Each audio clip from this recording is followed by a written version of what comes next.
Hello, hello. Green skins, and welcome, welcome, welcome. Today, we have Bob the Marauder. I had a whole lot of chicken today. I had a whole lot of KFC, so we're going to be playing KFC roulette today. We'll see how this goes. And how are you doing today, Bob? How is life treating you? I'm doing pretty good. Today was pretty all right day. Okay. We have some fun to talk about today. Some great old fun. Some laugh riots. Some hysterical shit. A little bit of political pick. And a lot of little fun today. We are talking about some OG Star Trek. We also are talking about how I think classic Sega Genesis sucks. Today we'll probably talk about classic Sega Genesis while we're doing the video game today, because we have a lot of fun to talk about. Oh boy, howdy do we have fun to talk about. Oh yeah. And we do have a comic today because I like to have a comic on the side so you guys can look at comics. This comic's going to be a little different than others. This comic, I believe you can still pick this comic up. So if you like what you see for this comic, I do suggest you pick this comic up. I'm hoping YouTube doesn't lose its shit over this one because this one's a little gory. We'll see how it goes. Oh, that was one of the details you left out. Okay.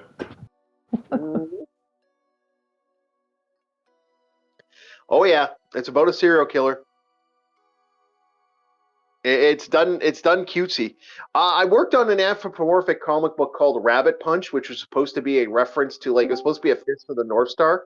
Oh, we have someone else today already. What the hell? We got some flight. Hello. Who's this? Hello. Hey. Oh, Nightwheel. What is Nightwheel doing here? Holy shit. It's called My Family Had a Wreck over the weekend. I'm off for 3 days to take care of them.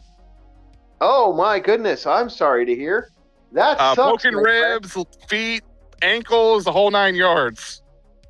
Holy shit. I wish you were able to get a day off on better circumstances. That is a horrible way to get a day off, my friend. I'm sorry to hear. So for those that don't know, Mr. Nightwheel is a friend of the channel. He runs the Rumble podcast, the Flophouse, that is basically my channel, but it's technically his channel. Again, if there's any time you want to run something on there, I've given you full permission. I just want to know when you do something so I can keep an eye on it, or I'll pop on. Yeah, no, I figured I gotta do some waiting around today, so I'm gonna join in the podcast, probably from my phone, because I'll be waiting in my car for a while, so I'll join today's podcast. Oh, well, welcome. We do enjoy you having you on, my friend. We have Nightwheel's been a great guy. He also helps us with the channel T-shirt lines. We're hoping to have our great Support Your Local Dice Goblin up soon, if it isn't already up. And he helped with the House Hippo. And we might even be changing the name of the store coming up. I think we're going to change the name of the store to the Orc Horde. Orc Horde is going to be the name of the store coming up after, because we got a bunch of orc stuff coming up shortly. The Dream of House Hippo got a couple shirts sold, so we're hoping to get some more shirts sold. Support Your Local Dice Goblins coming up. Never give your Dice Goblin a D4. And the last one is going to probably be our ration stuff. Now, I was actually going to commission another person, but I'm going to see if other people want the commission for that one. I don't know if that person's going to want to still do the commission for this shirt. So we'll see. We'll see if he actually puts the effort in, but I highly doubt we'll see that individual again for a while. So if he actually wants to join us for that, we will definitely have him on for the commission for that shirt. Again, those who work with us do get some money from the shirts once we sell them. So we should be giving a percentage to other people shortly. Or I should be giving a percentage to somebody very shortly if that comes up. So that's the game plan right now with the shirt line. We are part of a retro community. We have quite a few people. Aros 218, a great guy, great friend of the channel. Been a great guy, a solid guy. LCX, moody as fuck sometimes, but absolutely love the person.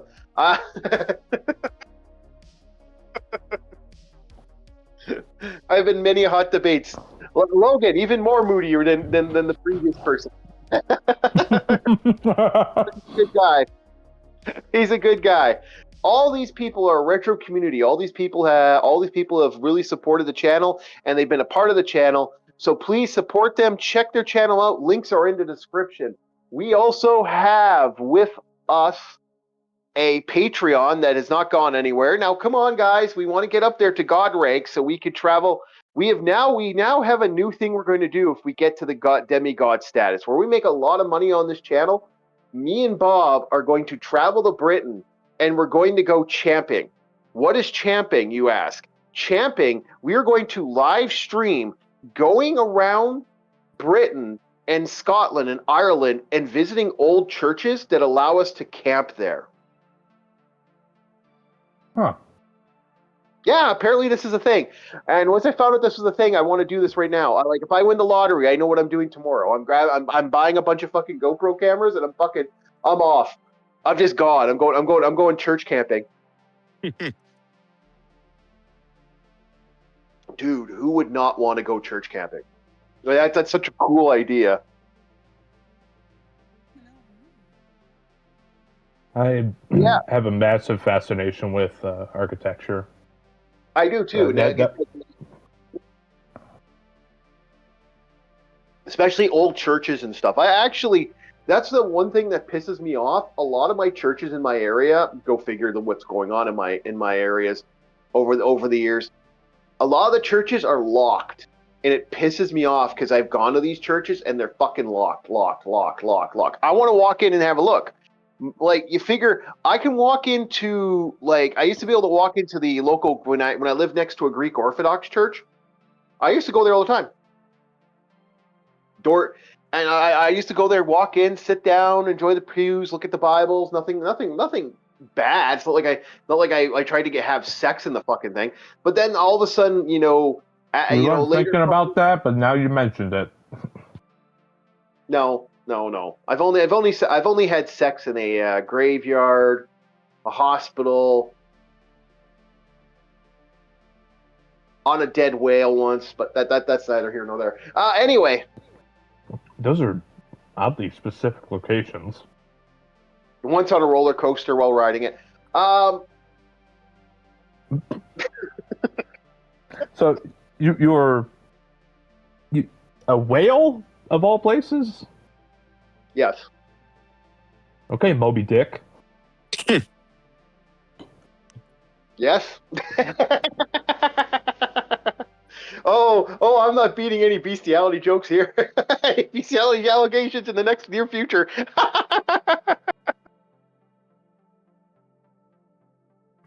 Okay, so someone wants me to swing by with a lawn chair at the church. No, I still gotta swing by your place with a church. Don't worry, I'll be over on Wednesday. I'll see how you're doing. We'll have to live stream that as well. I'll flip for the unlimited internet, Shadow Man. By the way, you still haven't brought over the Chinese food, so no Paper Mario for you. Oh. No food, no Mario. Yeah, no food, no Mario. He's got to bring over that Chinese food. He's pad thai. I want my pork pad thai. You gotta bring my pork or beef pad thai over, man. Or I want my egg rolls and my chicken balls and my. He's embracing the Frenchman. Yeah, I want my. I'm going on strike. But we do a friend of the channel, Shadow Man. If you're wondering why we're taking the piss out of each other, both me and him have been friends for over like 3 decades. So, oh God, it has been that long. Yeah, I have some friends coming up on nearly 2 decades, so it's like, sheesh. Getting closer by the minute. We're getting there. Jesus fuck. Okay, boys, back to the game at hand. So we are talking about Billie Eilish. Let's get this fucker started. Oh, that. Yeah. Is that Chinese food? Did I say Canadian Chinese food? I meant actual Chinese food. Thank you very much, sir. Anyway. Dog and cat. Yeah, that's Canadian.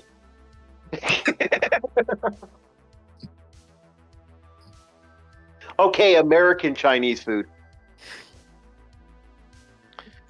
On a serious note, hey, that's awesome. If you bring those by, we need to like try them, test them out on my 360 controller setup, and we're gonna see if we can do some two-player gaming, because that means I can open up the market for all the two-player games on here. So if you ever want to come over and play, because I got a labyrinth of two-player games that we can play. God damn, I wish I could just sit on your couch during one of these live streams, do some couch co-op. Well, you do get to do some of it. Unfortunately, you still haven't bought Toe Jam and Earl, but I don't think Toe Jam and Earl is cross. It's not crossplay. It's not crossplay. We've talked about this. We'd be playing it, and we would immediately be playing it, but it's like, no, it's not crossplay. Well, fuck. Yeah, I know. There's so many games. It really is actually annoying how many games are not crossplay. We've gone through that list. It's pretty fucking pissy. Okay, so next on the docket, we have ourselves Billie Eilish. So she got quite famous for her infamous, this is his thing when it's stolen land. So some guy, March, I know that's going to be awesome. I can't wait to pick that up. The Scott Pilgrim game. I'm debating about picking it up for both the Switch and the PC, just to have two versions. Like, I'm still debating about picking up Cosmic Invasion for the Switch, because it was that good of a fucking game. All right, so back to the docket here. Billie Eilish. She's like, no stolen land, no one's illegal. So someone decided to take her up on her offer. Got a Kickstarter to basically get enough money so that he could come to Billie Eilish's house and go on her land. Billie Eilish, you know what? We keep hearing her people did this, but you know what? Let's be honest. Billie Eilish freaked out and went, "You ain't coming on my land. Go fuck yourself, Aussie." She called Homeland Security on him, called the fucking airport, the police, and had him deported. He was held for 30 minutes and deported from America. He didn't even get out of the airport. But well, damn. She actually. So Billie Eilish, let's be honest, Billie Eilish definitely supports the fucking supports ICE. Congratulations, Billie. You are. I see. This is hypocrite. Hypocrite. Start getting your pitchforks and torches. Hypocrite. I hate these people on every fucking level. At this point, Hollywood should shut the fuck up. It is surprising how fast that happened too. Yeah, like that. One call from Billie Eilish, guy's gone. It's like, well, goddamn. Somebody's pulling strings here. He even said he had no intention of actually staying there, but he was purposely going to go camp on her land just to be an asshole. And she decided, no, I'm not going to allow him to do this. Like this was such a piss. This person had such a piss point that, like I said, fake. This is a fake person. This is why. This is why Hollywood's got to shut the fuck up. Because there was a time when people would take what Hollywood said with a little bit of seriousness. Back in the 90s, because there was a lot of them that would do charities.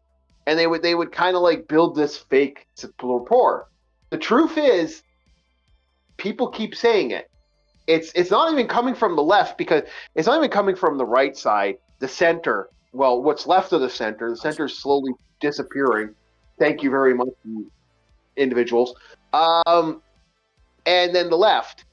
There is legitimately what's going on right now is everyone saying, shut the fuck up. The left wants you to shut the fuck up because you're poisoning the water. Like, what's not left of the extreme, like the normal, the left side, the people who are that thing, they're like, shut the fuck up, you're poisoning the stream, stop it. The right's like, shut the fuck up, we don't want to hear your opinion, you're a hypocrite. And the center's like, shut the fuck up, we're done. This is why old movies, videos, like digital media is slowly making a comeback, and piracy's even making a bigger comeback. Like piracy is the comeback of almost 60% of people are pirating now. 60%. I think all this happened back in like 2014, and now it ends. Yep. Like it's funny. It's funny because piracy was not as big as it is now. It's so big that it's losing. The market is just disappearing rapidly. The indie market has reached the point that I keep telling people like LCX and other individuals who are trying to make video games, make your fucking games, put them online. Make your games, as long as they don't have a secret agenda and they're fun, you might make money. Like, you might make real money. Like, I'm tempted to even take a swing at it myself a little bit again. I'm tempted to restart. I mean, Game Maker Studio is very easy to use. Yeah, I'm tempted to restart. I'm tempted to use Rabbit Punch and make and use the Rabbit Punch thing to create a fighting game. I might as well. Yeah. Try selling it. Because it's that like you can use the Mugen engine or the Open Bore engine, and there you go.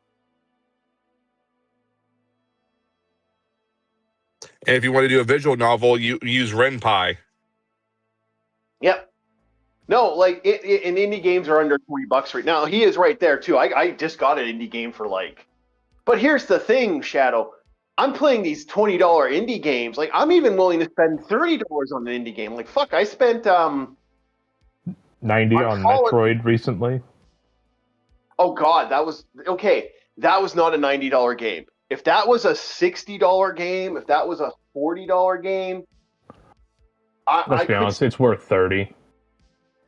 No. I would say 60. I'd still have a copy of it. Like, if I was to pick it up again now at this point, I've made my decision. If I'm going to pick it up again, it has to be for cheap, like really cheap. Otherwise, it was so boring. It was so boring in a lot of ways. Like, because I played through it a bunch of times. Like, I got rid of it. Like, it's a good game. But man, does it have moments where you're just like, ugh. And I kind of like there was a lot of stuff I liked and there's a lot of stuff I hated. Like I said, there might be DLC for this. That's my rumor. The rumor is they're planning on a bunch of DLC. They are planning on making a lot. Like, there's apparently going to be more, but it's all going to be for the Switch too. That's what I've heard. And if that's true, I'm like, you are selling out Nintendo. You're selling out Switch players who have been waiting for this game forever. But there's precedent with other Switch games having Switch 2 only DLC. Yeah, it's still a good game. Yeah, but that's my problem. I'm not a fan of that, and I think that's kind of problematic. And like the angry kitty on the things looks like, and her little pissed off eyes, you get that energy that this is just. But no, this is why people stop caring. This is why people have gotten tired of people like Billie Eilish. Like, she has effectively, like, it's funny because now people are just trolling her, and she's looking worse and worse and worse and worse and worse. Like, she's fallen off the market now. She's gotten quiet again. She isn't like, and the thing is. Again, when you hear people talk shit, that we're at a point now where I even remember hearing someone talk shit recently. I wanted to find the video before, but I couldn't find the video. There is a thing where someone was talking shit at like a Hollywood thing, like this Hollywood. They're talking just absolute shit, and this one person basically said, "You're not going to do anything, so shut the fuck up." To the Hollywood guy, I can't remember who it was. It was like a director. And so I was like, you ain't going to do shit, so shut the fuck up. And I'm like, yes. Oh, yes. Thank you, good Lord. All righty. From one person to shut the fuck up, to another person, to another thing we have to flush. I'm gonna get that flush toilet soundboard sound. We're gonna be talking about that nugget. There you go. There it is. That nugget that no one likes. Our dog stalking toilet. There we go. Yeah. Discord soundboard. Wait, shit! It didn't go down. Let me get the plunger. Yeah. Our dog shocker report. Prostitute, alleged prostitute, Diddy rider. Terrorist. Oh no! Why are we talking about this? Why are we talking about Piker? We're talking about the thing that needs to be flushed. Hassan Piker, the turd that never wants to disappear. Okay. We do not. Oh God. Okay, so it's funny. I love this. A VTuber who's become the #1 boy on the planet, which is kind of amusing. Burt Peanut. Hell yeah. I don't know this guy at all from a hole in the ground. To be honest, as far as me, like Asmongold is the closest thing to Twitch I even pay attention to. Everybody else I've just kind of disappeared. Now this guy is doing great. This guy is doing better than anybody else on the market right now. He is the largest beast on the planet at this moment. Yeah. Now and I'm familiar with Burnt Peanut through Arc Raiders gameplay and clips. Yeah, no, he's been doing big. He's been doing numbers. And he's been unapologetic to his American support. Which again, I'm an avid believer in patriotism. As much as this country drives me nuts, I believe in supporting Canada. I believe people should support their own country. If you live there and you still consider to live there, support what you love in your country. Support the country. That's how it works. Sorry, patriotism should be a thing. If it's not a thing, then you're stupid. That's what I said multiple streams ago. Yeah, like that's how it is. Nothing against anybody. The only reason the own Switch 2 is a Donkey Kong country. He's absolutely right. So I was like, okay, good. This guy's actually okay. This guy's doing good. Congratulations to him. He seems like he's doing his own thing. It seems like he's having fun, and he's just doing his thing, do his due. Guy looks like an okay guy. Great for him. Good on him. He decides. I guess someone said to Hassan, "Hell, maybe you should do a collab stream." Well, maybe I might. But and no one here ever wants to talk to. I don't want to talk to Hassan. Most people don't. The truth is, if you know it, because the way he's so political in such a way, it's just no one wants anything to do with the guy. No, it's a normal conversation. We'll eventually talk about, hey, what about this? What about that? I was like, dude, we were just talking about the sky. Now it's beautiful when the sun sets.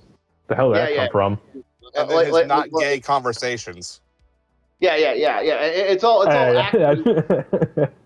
See, it's that bathtub picture though.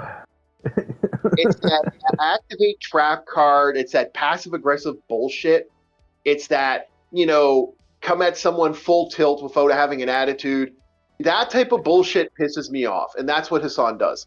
And there's always the gotcha. There's always the gotcha that there's trying to go for. I hate people like that with a passion. This is one of my main reasons I do not like Hassan Piker. He comes across as that 100%, and I have no interest in that guy. This is why I like Asmongold, because as much as Asmongold, he at least comes off as natural. Where that doesn't seem like every fucking second word's a gotcha fucking activation, activate trap card. Look at this reference. It's like Hassan will reference, this horrible tragedy this year or where the fuck. It's just like that. Meanwhile, you have Asmon who's like, hey, you guys remember that one raid in World of Warcraft? It's like, oh yeah, I remember that big thing. Hell yeah. Yeah. He kind of seems like they have a thing. So this guy is playing the game, and it sounds like he's having a good time. Now he found out that Hassan's thing is like, is that I found a great way to deal with my the great way to train my dog. It's to endlessly shock it into existence, and that pissed so many, that had him within a couple minutes with him finding out. All of a sudden, He's the all of a sudden this guy's Israel supporter. This guy's this guy like it's again activated trap card. He didn't like what he heard. For context, because the chief, you kind of just stumbled over yourself explaining that. Yeah. When the burnt peanut was asked, he referenced how Hassan treats his dog. Yeah. So then Hassan does the thing of "you are a bad person." Yeah. He activated trap card. Yeah.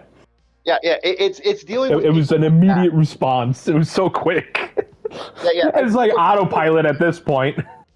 Yeah. It's people who already have a bug up their ass about you that will always have that bug up their ass. And the main reason, like I said, they either cult the personality. It could be that you're doing better than they are in a certain thing.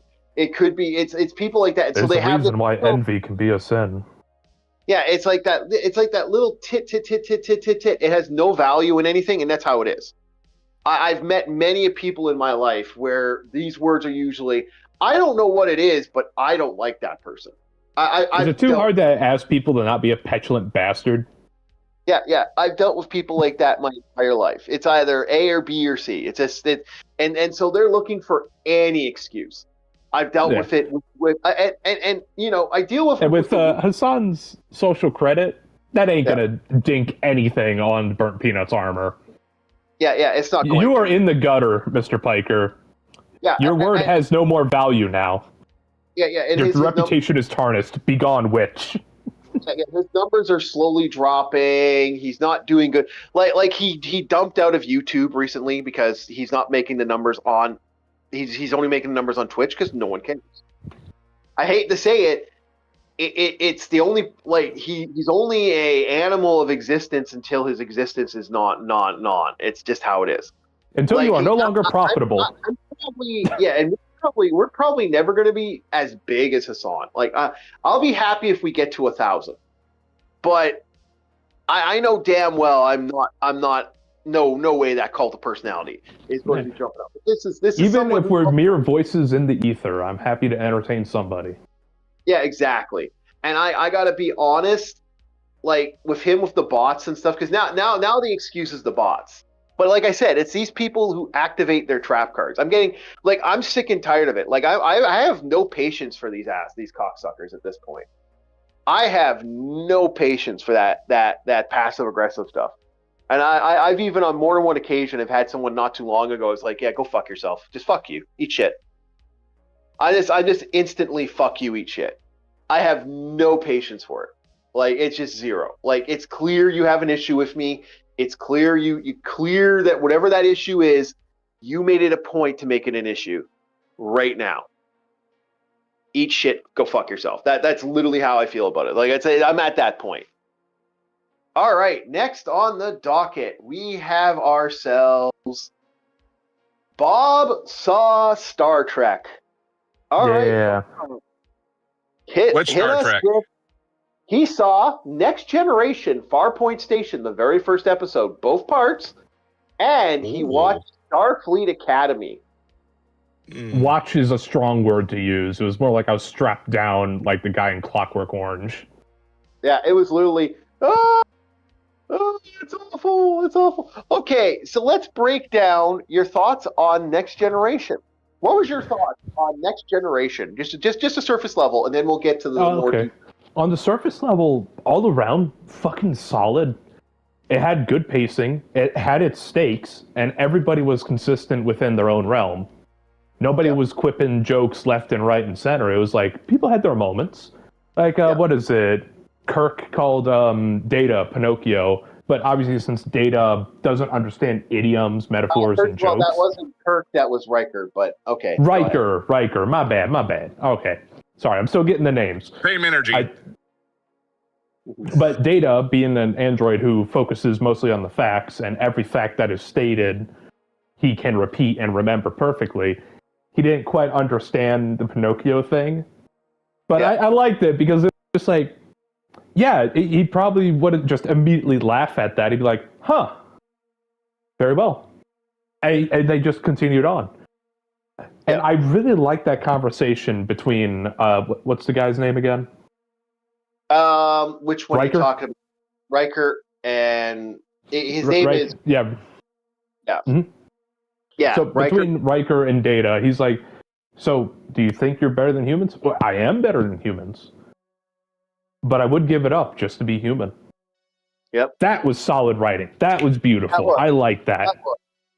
That was, and then, like I said, after, like I said, the feeling towards that. What did you think of the camera work with this? Because the camera work in this show, especially the first episode, is so good. The lighting is phenomenal. But what was your thoughts on it? The camera work. See, that was the one thing I didn't pay attention to too much because I was so engrossed in what I was watching, but I was still able to. Every character who had a moment was in shot. There was no calling to the side and then the camera would just whip over to them. It's like, no, it would slowly pan over maybe. Yeah. It didn't take me taken away from certain other show. What was your? And the only cuts they would have, they weren't jarring. Yeah. Oh, and even yes, into that. Yeah, they weren't jarring. It was like, oh, this is an immediate thing. It's like, the cue's here. Oh, fuck. Yeah. And no flash hands and rapid. Flat, keys in your face. Oh, absolutely. No, there was no keys in my face. There are moments where I actually had to ask you to shut up so I could actually hear the characters. Yeah. Because I was that invested into Star Trek at the moment. I was like, this shit sucked me in. Yeah. I was actually explaining camera work to him. I was explaining how some of these shots were being shot. I was explaining how the light scales and stuff. Because I am that much of a Star Trek fanboy. And especially the next gen stuff. I am one of those guys who actually. Oh, excuse me. I do appreciate the factoids, like how whenever they show a ship in space, it's a legit model. Yep. Like when the Enterprise separates and you drop the factoid, they never do this ever again in the franchise or in this series. They series. Rarely separate. They rarely do a saucer separation. I think they only do it like 3 or 4 times, and that's from what my. But yeah. Right. And even the question when not Kirk, the Riker. Riker, yes, Riker. When Riker was given an order by the captain to relink it, you're like, you see what he did? The reason it went over my head is because for most people, you'd see it as a test. But for my military mindset, I just see it as orders. I don't see it as a test. I don't see it as functionality. You give me an order, I execute. I do it right, good. I do it wrong, well, we got a bad situation, and I'll probably get demoted. Yeah. There was no questioning about it. It's like, Riker's doing the job, he's doing the job. Yeah. Okay. So that's what made it phenomenal in a lot of ways, and that's what made it kind of good is that you had this amazing thing to it. So overall, big question: after watching Next Gen, would you continue watching this series? Are you considering? Absolutely, with the looming threat of the Q. Yeah. And it was like, we will meet again. And I was like, oh, fuck. Because you can't really do much against this eldritch being. That's where the stakes are. And it's like, this isn't like a Klingon space battle where you can fight a physical adversary. This guy is immaterial and material at the same time. He could just say, fuck you, your phasers don't work. Frozen.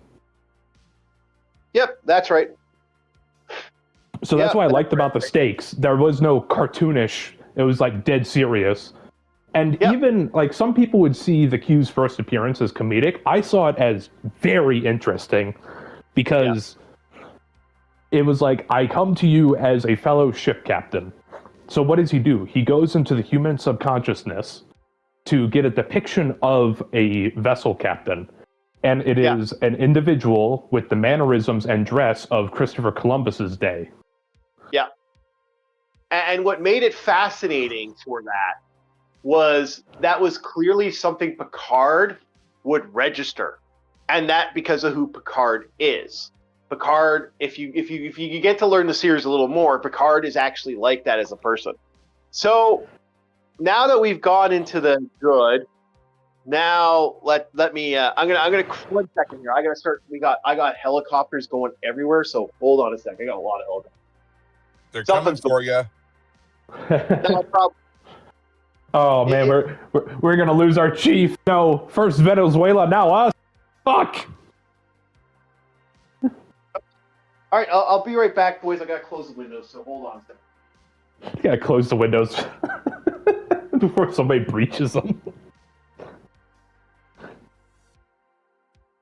Before they get flooge of maple syrup. Maple syrup under a maple syrup under barrel attachment.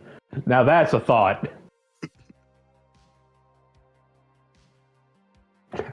We have the M203 grenade launcher, and we have the syrup.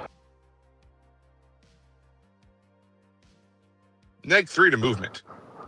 There are 4 helicopters outside. What the fuck?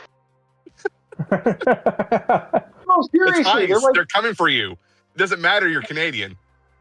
Okay, and they can't come for me here. You will become a U.S. citizen. Come here. I got a window right next to my door, so I'll leave that open to get some air in. So I had to go outside and close. Let's go outside and close that. And now that that's closed, but look outside. There's like 1 helicopter, 2 helicopters. They're like circling, man. We got circled helicopters here. We got helicopter insanity. Something's going on. Someone went missing, or someone did something, and they called the fucking popo, because those look like police helicopters. And I know we only have 2, but I saw 4 out there, so something's going on. Someone did something. News channel on the fire department, or the medical, or the helicopter from the hospital. Maybe, but I saw a couple. There was a couple out there. I don't know what's going on. I'll have to look into that later. Even so, at every event, there will always be a fire engine and ambulance to show up after the situation has been, I guess, cleared. They always come in. No, that was interesting. That was actually, I'll have to look into that later. But no, I've only seen that when that. The only time I've ever. I shouldn't say cleared. I should say secured for the time being. There was a shooting incident a couple years ago, and someone had locked down, and then he bolted. And when he bolted, he fucking ran. That's when they called out the helicopters. And we had one of the military helicopters looking for him, but that was years ago. Anyway, Now let's get to the worst shit. What's your thoughts on Starfleet Academy? Kill it with fire. You were worse than me on that one. Go ahead. I watched something that was golden, and then I saw what happens when that gold gets turned into, like, you know, the witch from Snow White when she puts the apple down in the cauldron. Yeah. You took the concept of Star Trek and you put it down in there, and then you see the little skull and the thing melts into something nasty and rancid. Yeah. See, here's the thing about that. I've said it once and I've said it before. Kurtzman does not want to make Star Trek. Kurtzman wants to create fantasy series XYZ. The problem is they all know that if he pitched fantasy series XYZ, it would get fucking bombasted and no one would want it. But lambasted. As a narrative thing, yes. I've even said, now that I've seen this a second time, I was being too generous to this because I only watched it. I watched the 4 episodes once and then I kind of stopped watching. You know, it's bad when the Star Trek fan is screaming at the fucking screen. Yeah. Oh, yeah. Okay, this is awful. I've seen it a second time now. I will not watch this a third. Did I say that wrong? Somebody who's not a Star Trek fan is screaming at the screen. Yeah, you said someone who is Okay. Just in case I messed up. Yeah, because watching that series with the Q and all that was my first actual watching of sitting down and watching Star Trek. Yep. And I thought it was disgusting. I thought it was. I felt insulted for your sake. I'm not gonna lie. Yeah, it was bad. It was bad. Like camera shots everywhere. So fucking. Everything's a jump cut. Oh, and don't forget the "We're in Mexico" filter, where everything's fucking orange. Yeah, and I hate that. Yeah, the orange color scheme to everything. The captain is annoying, and I want to smack her after a while. Every character. Don't forget the lack of professionalism when she sits in the chair. Absolute lack of professionalism. Yeah. She's bouncing around. Oh, you didn't get to see it. In later episodes, she's walking around without her socks. She's walking around barefoot through the ship. Yeah, but the way she's sitting in the chair, it's just like, girl, this is a high-end vessel. This is not a luxury cruise. Yep. Okay, I got to say something. Oh, she's reading a book too casually. She's not even like paying attention to anything. She's just reading a book. Oh, yeah. Yeah. And let's not get started on that Klingon hybrid with whatever the fuck that other thing is. What is it? The lizard woman? Dominion slash Klingon, because someone thought that was a neat idea. I have come to a conclusion. Hello! We're going, Arus. We are talking about Star Trek Starfleet. We're doing another this is the last review we plan on doing it. And I have come to a conclusion after this. Don't let your kids go to university. These are who are teaching your children. Dude, pull a Ray Bradbury. If your kid wants to be an artist or a writer, tell them to go to a library and spend the next 3 years just reading books. A real library. Yeah. Yeah, because that's what Ray Bradbury did. You want to know what Ray Bradbury did? The American icon? You know, the guy that no one wants to fucking talk about anymore because you're fucking idiots? Read a book! Ray Bradbury went there and looked up old books and just hit the fucking books. Literally, spent 3 years in a library.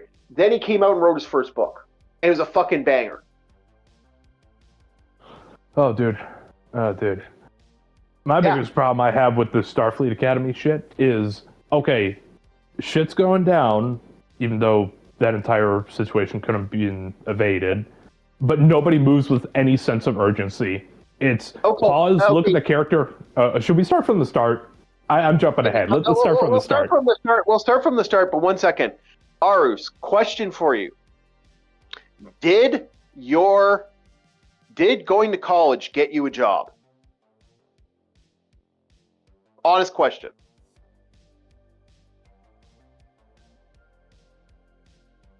And if it didn't immediately, how bad were people clamoring for you? Yeah. How much was the field that you worked in? Were you able to find something from that job? That is my question to you.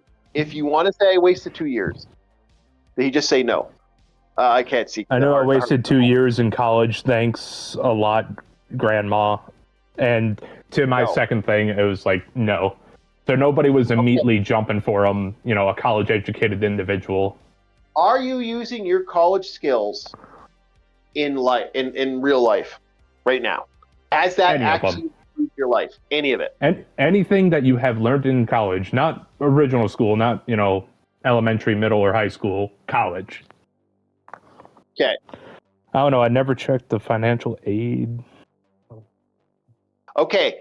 I suggest you check and see what you can get for your work and see if you can get validated. If you cannot get a job within 1 year of leaving college under the field that you have chosen, you've wasted your fucking money.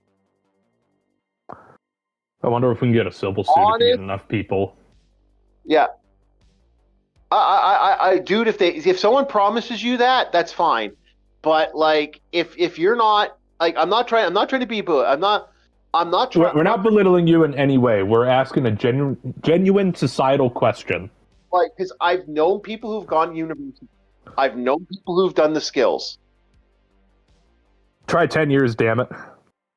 Okay, yeah, no, it was a waste of your money. It was a waste of your time and money. I hope and that's most unfortunate. It's like, I feel bad for you, man. I'd be so fucking pissed.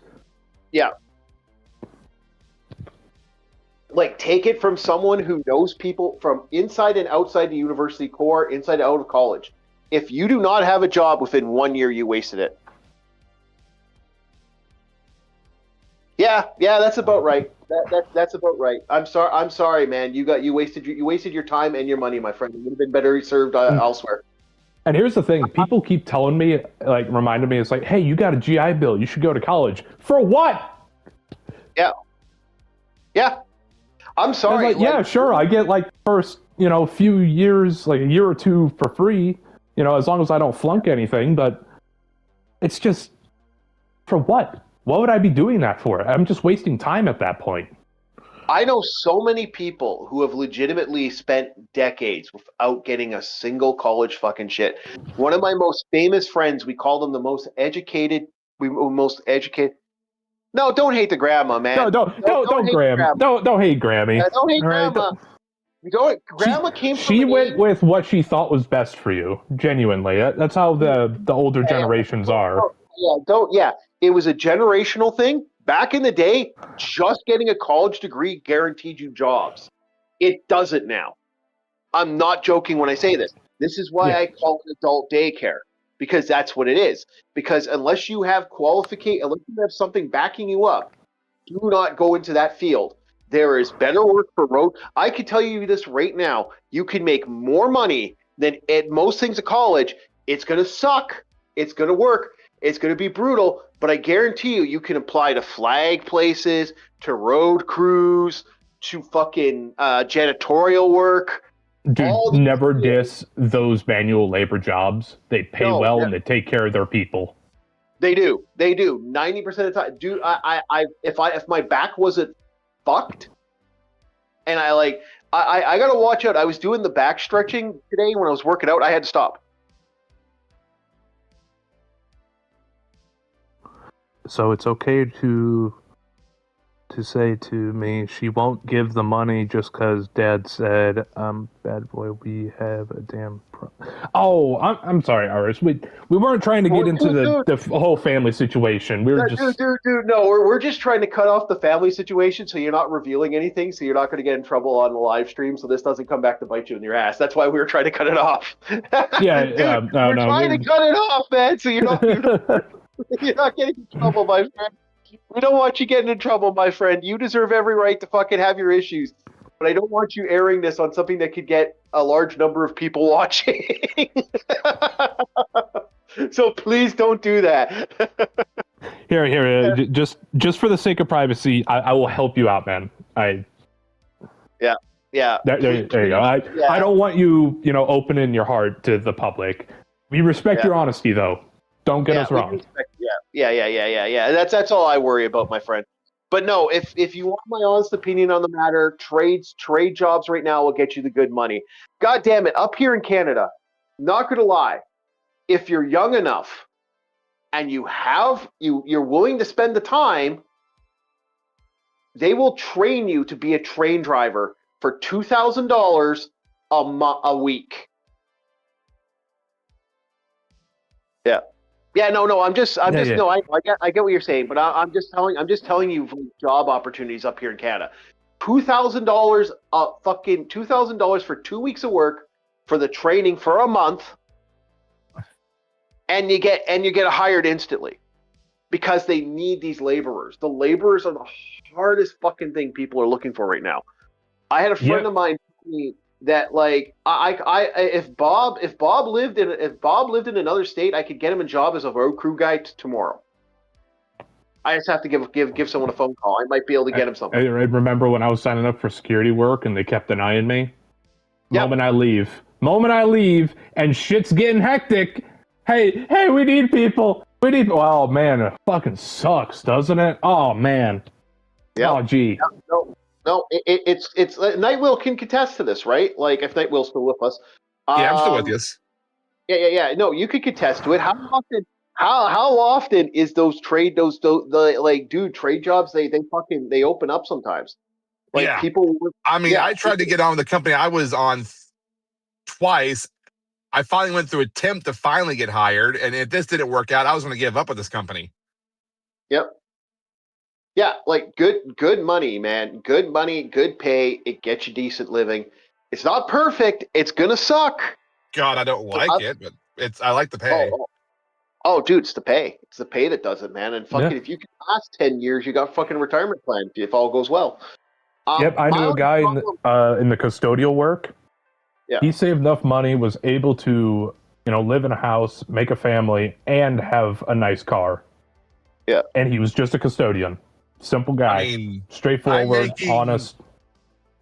More than $26 an hour. Yeah, and I got a buddy. Like I said, I got a buddy of mine who's working road crew right now. He doesn't have a house, doesn't have a fucking apartment. He lives in a fucking RV, and people have been saying to him, "Oh, wait, like, buddy, I'm making like fucking $7,000 a month." That's more than I make converted to US dollar. No, yeah. He's making $7,000 because guess what he does? He hops in his RV. Hey, road crew guys, we want you to work in butt fuck in the middle of nowhere on some fucking highway road. Okay, drives out there. He's making more money working all year round. That's how good his job is. And then after that, he gets off and he takes snow plowing work where he's living. I got a buddy of mine who moved to Dubai as a crane operator. Like, he's temporarily there. He's in Dubai right now doing stuff in Dubai. When he comes back, he's got a snowplow job for him. Like, you can make some really good money, and people turn their nose up to this shit all the time. Farmers make some good money too if you find the right farmer. You guys know the meme of what is it? The parents point towards you, like this guy who's working. Either he's a trucker or he's a garbage man, and they're like, "See, if you don't get good grades, you'll end up like him," not knowing that this guy makes fucking bank doing this job. I easily clear about $3K a month. Yep, and I got friends of mine who clear double or triple that just by the fact that they'll work nonstop with the work. The problem is when you get old, it sucks. When you get around my age, you start feeling it. When you get to 50, there's going to be days you stand up and go, ow, ow, oh. It's going to hurt. Shit, I already do that for my injuries. Dude, I do that with myself. Yeah, you're going to have days where you wake up and go, ow, ow, ow, ow, ow. It sucks. Yeah, there are days where my back's like, you know what? Fuck you. I'm at maximum tension. Deal with it. Yep. I did that today. I was doing the workout. I was doing the flex for my doing the side to side flex. I'm trying to get rid of the belly. Try to drop that weight there. I'm focusing on that a little more now. And oh my god, I tried to do the full workout. I got about 20 minutes in. I'm like, okay, I'm done. And I just like, okay, I'm breaking because my back's just that fucked. Yeah, hell, my workout today was just walking in the woods. It was a nice day today. I gotta start walking more, but I don't like walking in this area. I don't like walking in any area, to be honest, in my town. I think it's just your area, man. Yeah, dude, I want to go back to where my buddy's living right now. If I had the money, I'd legitimately just buy the apartment next to him. I'd rent up to the apartment next to him just because I want to live in that area. I love that area. It's a great walk. I just don't want to be there when you just got to make sure you're not walking during the time when the kids are out because there's like a couple grade schools in that area, and I really don't want to deal with the fucking little pukes. I got like the little bastards running around. He's fat. No. See, I've never had a kid do that to me. Really? Okay. Yeah, dude, that's, you will never have you'll never have a kid scream that at you when you're a 6 foot tall monster and, you're carrying a walking stick. I've had one kid get rude to me once. And his dad heard it and said, "What the fuck did you just say?" And his kid got pulled, got yanked. I know the yank. I felt the yank. Granted, it was never because my mouth was running like that, but it was because I was going somewhere stupid, like in front of a vehicle, and it was just. He got the yank. What the hell did you just say? Hey, I'm sorry. My kid said that. I said, yeah, no problem. I said, you're nicer than I would have been because if that would have been someone's walking up to me, I would have if that was a stranger, like I said, he even said, that guy could have came over there and beat your fucking head in. Like, you don't ever talk shit to someone older than you, that's how it works. Show your fucking goddamn respect. I've had one time. Respect your elders, even if they're over 104. Yeah, exactly. And it's the same thing with like, well, I hate because I end up having to be responsible for other people's kids. And the last couple times I've had to deal with them. I fucking hate that. They like hand you the fucking baby, and it's like, what the fuck do I do with this? No. My worst one is I'm there. There's a little kid walking around by themselves at the mall, and I'm like, hey, no. Hello, hi, yeah, where's your mom? Oh, I don't know where my mom is. Do you know the last time you saw your mom? No. Okay. Was she in one of these stores? No. I'm like, hello, is anybody's kid here? No one does anything. Okay, give me your hand. Walk up to the fucking thing with the kid and go, hey, yeah, guy at the local chapters. Hi. Someone's kid was out walking around. Oh, do you know who this kid is? I think I saw her mother in here. Is his mother still here? I don't know. Okay, it's your problem now. And I turned around and left.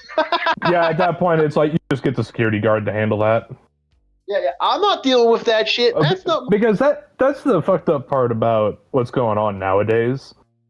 You know, back then we didn't have all these creepers all around, and a stranger with your kid was like, "Hey, they're helping the kid look for you." Nowadays, it's like that is malicious intent being near an unattended child. Instantly, everybody will assume malicious intent, even if you're just trying to help them. This was a year ago, man. This was like I had this happen a year ago. Never leave your kids alone. Never. Yeah. And this kid was just wandering around like spazzed out. I'm like, hey, is anyone's kid here? I even shouted, hey, is this anybody's kid?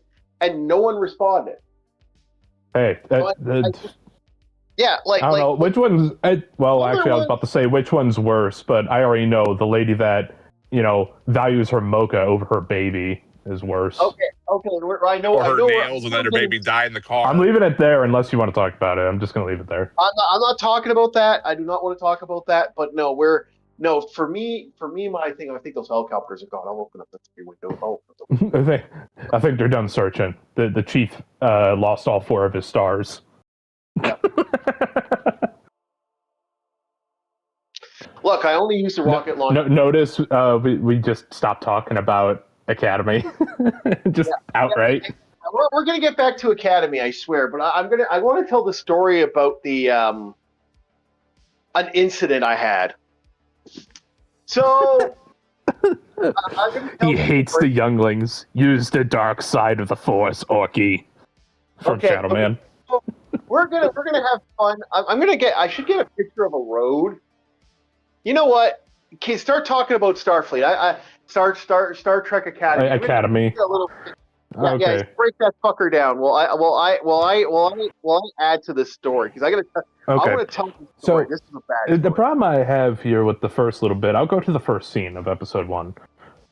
All right, I understand the situation is shit because the mother's trying to feed the kid, but gets arrested because the guy that they robbed a shuttle, like a Starfleet shuttle, to get the food, but this guy murdered a Starfleet individual.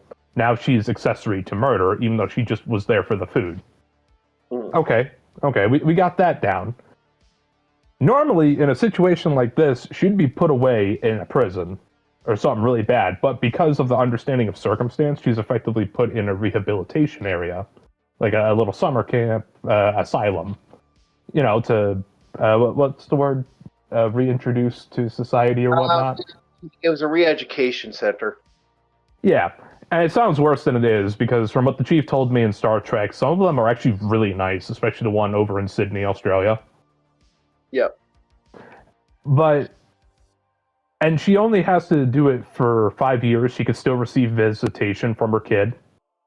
Yeah, which is like that's good. That is very light. For accessory to murdering a cop, that is gold, man. That is better than most. And I understand the mother's emotional reaction to the guy being a snot bag. he's shit talking, you're jeering. Well, also, I got an issue. Why is a kid brought into the same court area with this dirtbag? Yeah, usually by this point, okay, in real life, they would have never, ever, ever had this kid like in there like this. Yeah. And you just don't put a kid in that situation, because a kid would be fundamentally, like, that could be considered traumatizing. That would scar the kid, especially with that dirtbag shit talking. Yeah, talking about how your mom's going to jail, how she's like dying. You'll never get to see her again. And why is the kid here? Whose grand plan was to put him here? Well, I know why he's here. It's because they tried to, give the kid an edgy fucking backstory. It's the whole point of it. That's literally it. That's literally it. It makes no sense. Are you telling me with all the assets that Starfleet has, they don't have like a child center where the kid could hang out for the time being? Because let's be honest, how many mothers with children maybe got like a speeding ticket, so while they're sorting that out in court, the kid's, I don't know, hanging out in the play center? I'd imagine Starfleet would have something like that. Or in the OG Star Trek series you showed me, wouldn't they have like that little forest room where the kid could, forget about the bad part of his life and just adventure around in this little greenery area? It's called a holodeck, yeah. Yeah, it's like, that would be fucking genius for, like, you have the play center, so you got your toys, and then you have a small holodeck where the kids could, I don't know, see the birds chirping and all that. Maybe forget about the woes of their life for the time being while their parents are busy. Okay, now I'm going to move on because we talked about that for too long. And what the lady does, who's effectively acting as the judge for this court, the Starfleet woman, they have the kid over in this room, this very drab, bad room that has nothing going on. And of course, during like the scuffle, because snotbag man shit talks mom loses her shit, and it's understandable because you're talking shit in front of my kid, saying horrible things and scarring him. So yeah, the mom's reaction's understandable. Oh, we lost mate, Will. And in that struggle, they drag the kid out because, they don't want him witnessing all this, which, honestly, why was he there, once again? But he loses his bear. So the judge lady is talking to the kid in this little side room, and she's like, hey, I could set you up with a school, you get an education, there's going to be a bunch of other kids there, and there's food, too, and you'll still be able to visit your mother. Giving him a solid fucking deal. Great fucking start. And the kid's like, oh, wait, I forgot my bear. And then the stupid part happens. The really stupid part. So as the lady goes back into the little courtroom to pick up the little Robo-Bear thing that I guarantee you Netflix was trying to sell as like a product in toy stores. Oh, that's There's no... Okay. I don't care. Who really gives a shit? It's a shit show. Either way, they're trying to sell toys. Yeah. And then she realizes, oh, shit. Snatched my Starfleet badge. So she's rushing back. Somehow this kid is able to hack into a system for the window without any voice command, anything, no code, a fucking comm badge. Something that would be a secure device. And honestly, her losing that to a kid, she should be dressed down. That is a fucking... Oh, I'm getting flashbacks to my military days. You lose something that fucking important, like your cat card, you will never hear the fucking end of it, and you will wish you were dead. For those who don't know, that's common access card. That is basically your fucking ID. You lose that, you're dead. You wish you're dead. Okay, so the kid opens this window or hatch or whatever the fuck by hacking into it with this little comm device. Mind you, what is currently going outside is a sandstorm. Full tilt! And what you're forgetting, remember you're forgetting. Remember that you are forgetting. I'm just going to do that. Get on with it. Okay, you're forgetting the fact that he did this without accessing her code ID or her information. I already mentioned that. Or like using an access coach, he just used the telecom. He just used the code. I already mentioned that earlier. what gets even better? It gets even better, boys and girls. This is where it gets funny. It gets funny. Later, they literally reveal, they show this later in the episode, that you actually need an access card. You actually need to fucking know, so have like voice ID. The know-how, you need the voice ID, you need the code. Yeah, to activate. And it must be valid. Yeah. So they contradict themselves. Yeah, literally contradicting themselves. But also, this main character, this kid, should be dead. Yeah. He shouldn't have made it to his 20 years because that kid ran into a sandstorm at full tilt. No mother, no food, no toy, barely any clothing. Like, he still had his shirt, his pants, his shoes. But that is a fucking sandstorm. Yeah, like a heavy sandstorm, too. You will not find his body for at least a year unless you're searching. Yeah. Even then, you might be able to find it. Like, yeah, so this bullshit. Sandstorms are fucking terrifying. Your bare skin against the sand, you're gonna start getting cuts. It's gonna start peeling you away. Yeah. So this stupid kid. So this kid escapes, and the only reason he does this is because don't trust Starfleet. Oh yeah. Yeah, the mother's like screaming, "Don't trust him! Don't trust him!" Yeah. Don't trust Starfleet, guys. After the kid was traumatized, after a mom like took a swing on the fucking guy, and the kid's just standing there like, "You're doing a very bad thing for your kid." But once again, why is the kid there? Why was he there in the courtroom? Yep. Yeah, it's stupid, isn't it? Very stupid. Extremely stupid. And then a bunch of MCU references and a bunch of ha ha ha and swear words. Oh yeah. The next scene is like him on the shuttle, a little prison shuttle, because I guess his plan was to go into the prison to find Mom. Yep. Or whatever the fuck. And I shit you not, I have never seen such belligerent guards in any franchise. Mm-hmm. Unless it was there to further a plot, like, yes, the police are bad. Yeah. But even for Starfleet, I'm like, dude, these guys are extreme for our standards. That wasn't Starfleet, Bob. That wasn't Starfleet. That was some other, like, evil group or whatever. Fuck. That was some other, like, facility, organization, whatever the fuck. Okay. The whole time, because the pilot's, like, talking to Starfleet. No, he's not. He's not? Okay. He's talking to some Assyrian Dominion or something like that, he said. Okay. Either way. All right, so guards are belligerent. Either way, and somehow this man, like, marvels his way through it, like, just fighting in the most stupid manner possible. I don't know what it is about modern fight scenes. There's, like, no choreography. Everything's so ham-fisted, like, yeah, he's gonna win. Blah.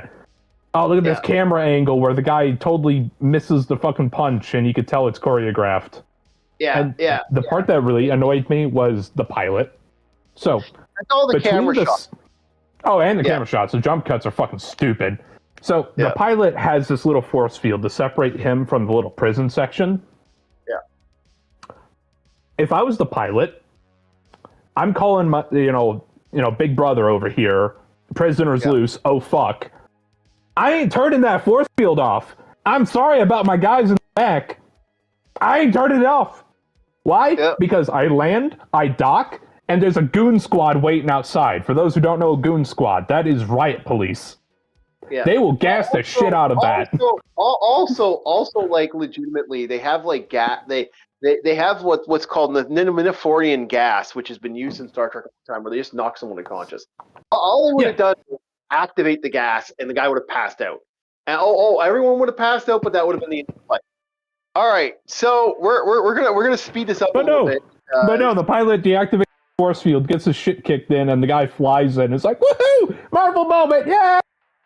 Yeah, Marvel moment. But we're gonna stop because you're literally just like, you're basically doing the review. Every fucking moment pisses the shit out of me, man. Yeah. Okay, I was gonna skip, like, the prison and most of the talk after that, and then move on to, like, when he's in the academy. Well, even the academy, like here's the thing. Okay, Gene Roddenberry. CGI. I'm gonna speed you up. because we got to speak because we're almost like. Yep. Go. Get there. Tell me where I need to be.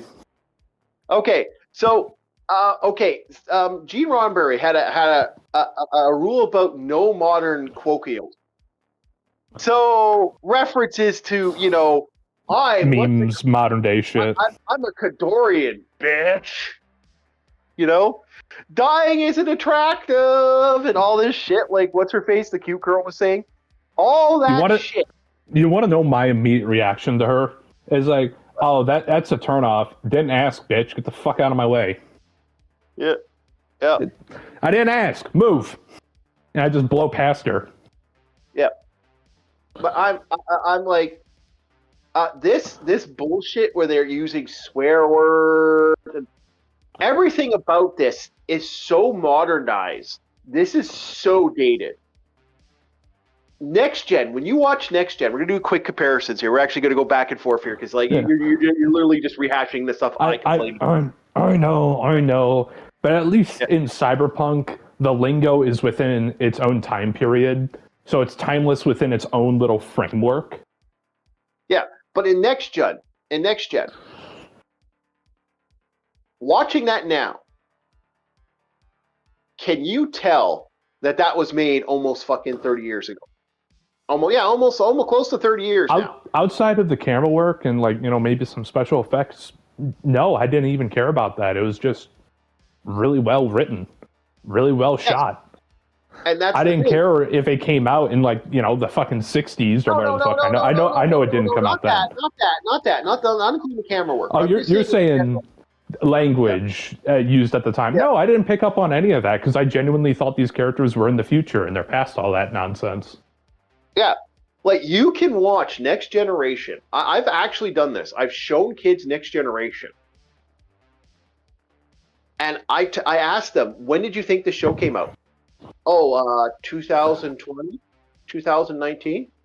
What if I told you this came out fucking 30 years ago? They're like, 30 years ago? Wow! Like, because they don't understand, it's the same thing I've done with anime. I've shown kids anime, and they're just like, "What the fuck have I watched?" Now I don't show them Goku at midnight. Although, man, I don't want to get my ass kicked. There is a girl that's literally it's a motorcycle slave girl, and when I mean a motorcycle slave girl, she literally is fucking. They converted half her body into a motorcycle.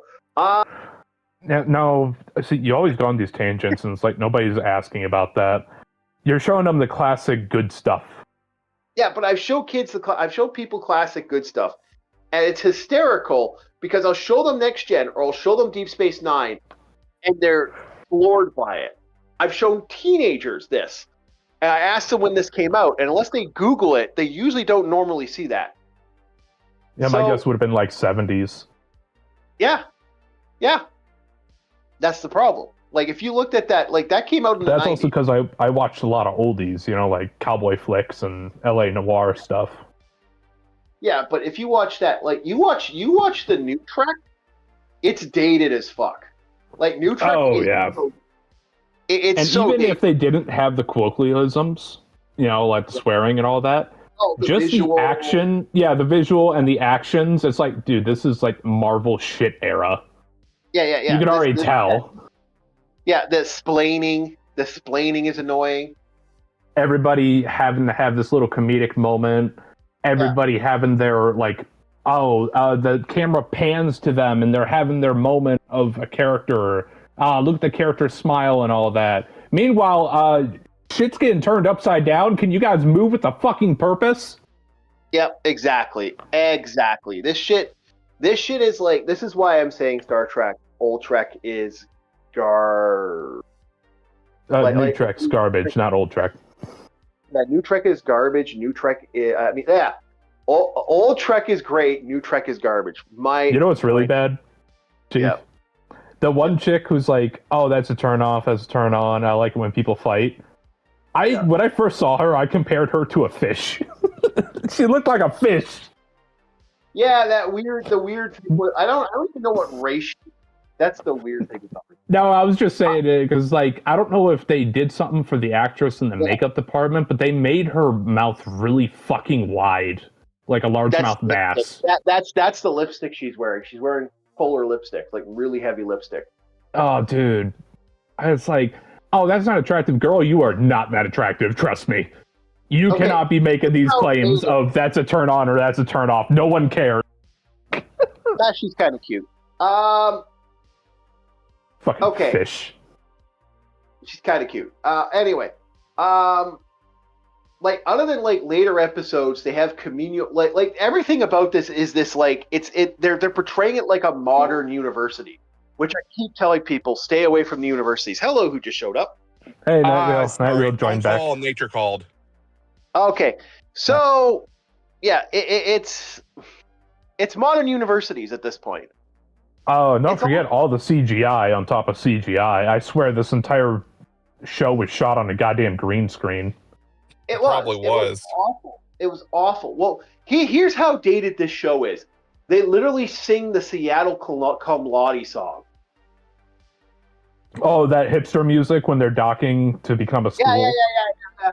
Oh, I was legit like, what the fuck is this hipster music?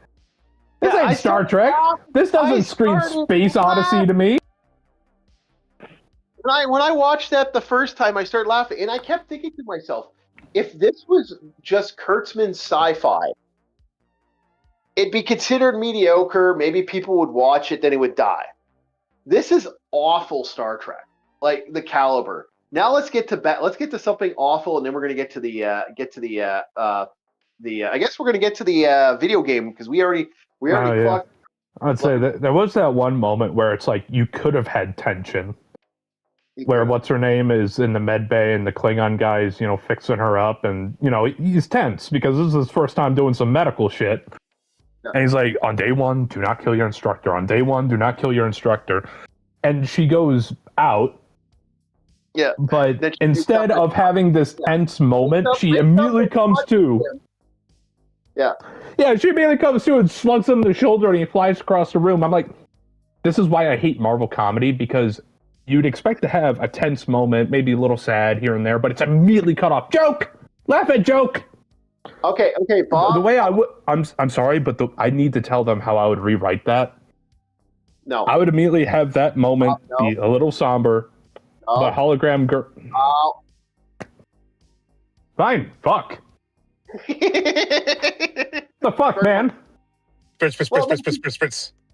Yeah, because simply put, we are literally, this is just at this point, you just rip it, do it. You're basically taking everything I've just said in the last review. Yeah, but you didn't think about rewriting something. Yeah, yes I did. No, you didn't. Yes, I did. I talked about rewrite. I talked about a couple of rewrites. But as a whole, there's no reason to rewrite this. We literally, at this point, what are we looking at? Just burn it. Burn it. Yeah, just burn it. That's what I'm saying. It shall become Tinder. Yeah. All right. Next on the docket, we're gonna do one more bad conversation about something. Oh, I went the wrong way. Sorry. There we go. Wait, if you already did a review, why the fuck are we talking about this? I got a map of a mall. I'm gonna tell a story, a fun little story. I like to call the crazy person, the cab, in putting her baby into live traffic. Something I saw in real life. So that's my orc little me here. It's all blurry because unfortunately for some reason my camera does not like taking good pictures. Your lighting also could use some work. It literally drives me nuts. I hate this shit. Bob, you know damn well I have to take 15 pictures to get one good image. I don't know why it does this, but the worst part is usually your good pictures always have a fucking foot in it. I know, right? I don't know why. That's the kicker. For some reason, the one with the highest fidelity has his fucking little piggies out. I mean, feet get clicks. I don't know why. Your camera, the Ghost of the Machine's like, for free? Yeah. You know what I think it is? It focuses on my foot, and then it registers the other thing. It needs a preparative. That's my only explanation why it does that. But I don't want to really be opening OnlyFans. It needs tribute. gonna have tribute. Only tribes. Will you tribute to my? I'm at a local mall. Okay, yeah. I have a cab pull up, and I see this person crawl out of the cab. This is why I'm saying people got to look after their kids, man. Like, Jesus fuck. Like, there's some weird people having kids. Yeah. She crawls out of a cab near a pillar, crawls, not steps out, crawls out of the cab. Because she has her lattes. She doesn't want to let go of her lattes. She puts her lattes on the ground next to the exhaust port. Her crappa frappa papa pop. Now, she picks the mocha frap latte or whatever the fuck from some coffee joint. Yeah. She picks it up, puts it on the pillar, and then she goes, instead of her kid being on this side, instead of telling the cab guy, can you move up a little bit so I can pull my kid out? Her kid is on this side of on the driver's side. By the way, you're not supposed to do that. You're not supposed to put your kid on the passenger side. You should be putting your kid on the driver's side. So if you're going to pull in somewhere, then it pulls into the right area. You don't want to have your kid in a certain area. Never asked him to turn around or do something like that. Just pull in. Mind you, the way this person was acting, I can only imagine. She grabs her baby and she puts her baby right into traffic as other cars are driving by. Right now, keep in mind, this is the driver's. This would be the driver's side. This would be the driver's side on most cars coming out the other direction. That is a blind spot. So now her baby is in live traffic.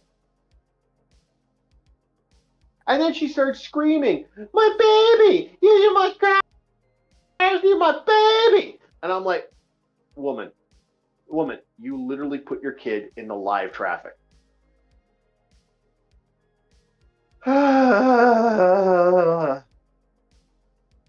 Just say. Parent of the year, everyone. Parent of the year. Parent of the year. I later saw her getting arrested by the cops. God bless that cabbie if he's the one that called. No, I saw her another incident where she just screaming at a cabbie, and the cabbie's saying, "You fucking pay, or I'm calling the cops. You pay, I'm calling the cops. Why don't I have any money? I don't have enough money." So he called the cops, and then she started a scene which had 6 police officers and her getting dragged off. I wish I had the body cam footage for that. All right, boys, I will be right back. I'm going to quickly use the washroom, and we're going to start the video game, and then we'll start the topic. Why Sega Genesis sucks. How dare you? I have no opinion upon such a device. Mostly because I never played on one.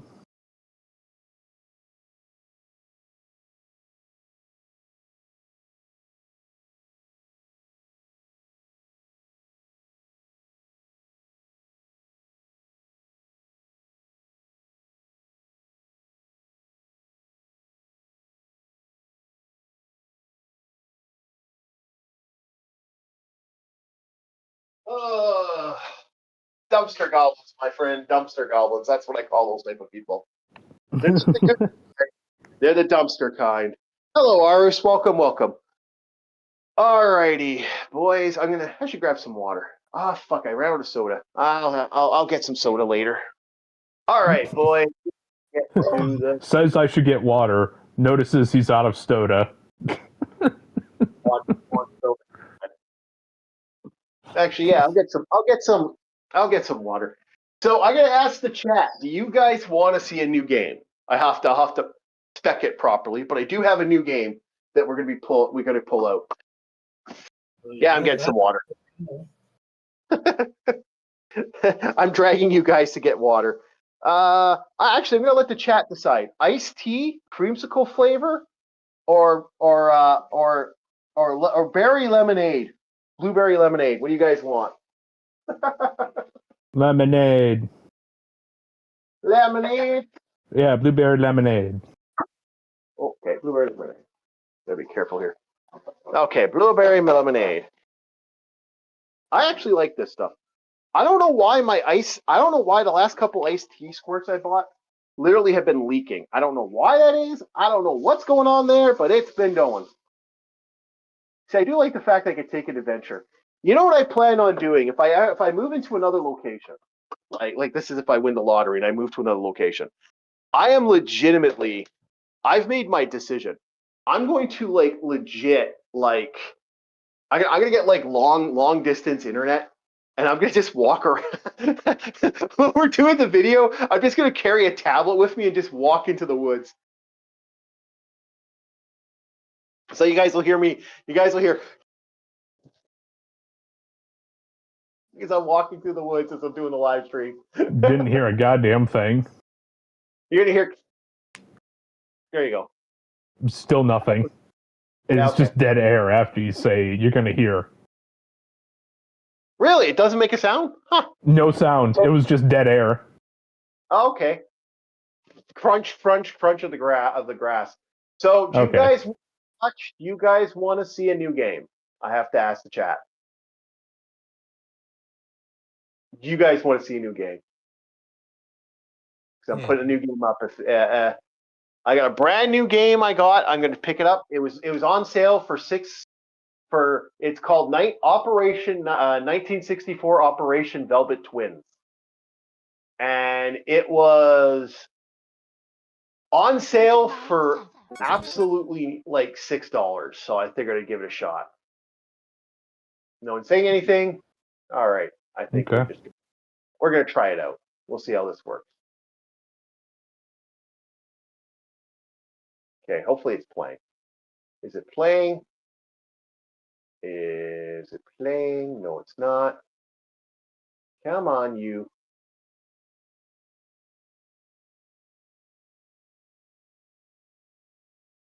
Let's just do this again.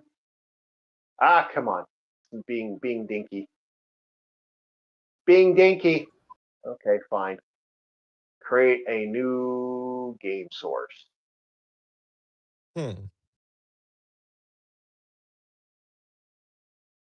Capture.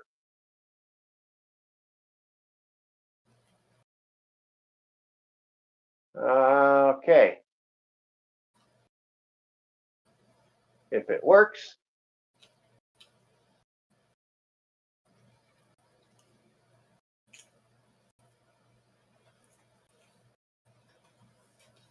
Is it not showing up still?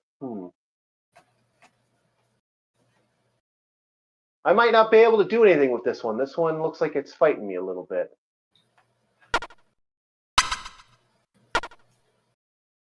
We'll see here. I'm blind. I can't see a thing. I know. I'm wondering what the hell.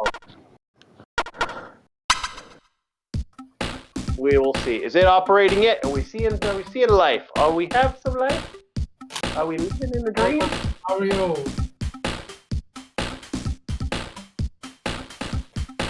Still nothing, eh?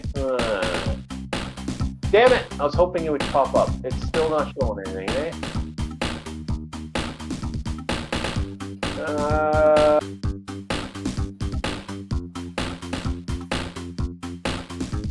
Application full screen.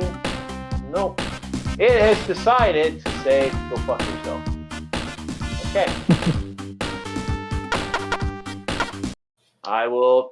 It does not want to register that device, so we'll try again. We'll try one more time. If it don't work, then it doesn't want to do it. It should work at Steam. Steam's usually pretty good for this. But I may have to be like annoying and just constantly boot it until it finally registers it. Because I've had to do that a couple times where it just Windows does not want to see it for some reason. Okay. I love when Windows decide to not do what it's supposed to do. It's OBS that doesn't like it. OBS will do that sometimes. It does not want to recognize it. It doesn't want to recognize. Like, it should be recognizing something right now. Nothing like hearing the casual boom from the computer. Yeah. Oh, we got something. Is it showing now? Are we getting... No, we're getting white. I do not know why this is not working. Okay, it does not want to work. Okay. It has decided that for some reason, it does not want to recognize this game. I don't know why it doesn't want to recognize it, so we're actually going to go to our actual game of the night. Which sucks. I picked that. It was on the sale for $6. I figured, oh, game, $6. Okay, let's go for it, you know. And we are not getting anything. Oh, there we go. Perfect. All right. Okay, boys, let's get to this. So, we are going to insult the world. Why Sega Genesis originally sucked for Americans?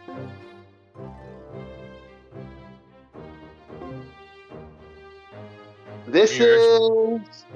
Okay.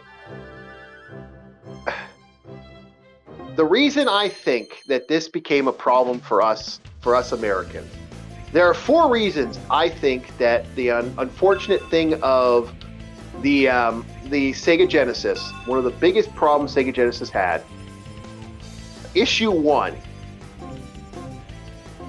Unfortunately, it sucked as the games that we got for the Sega Genesis starting were absolute ass.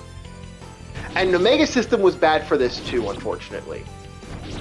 The reason I say it was ass was Alter Beast was our original drop title.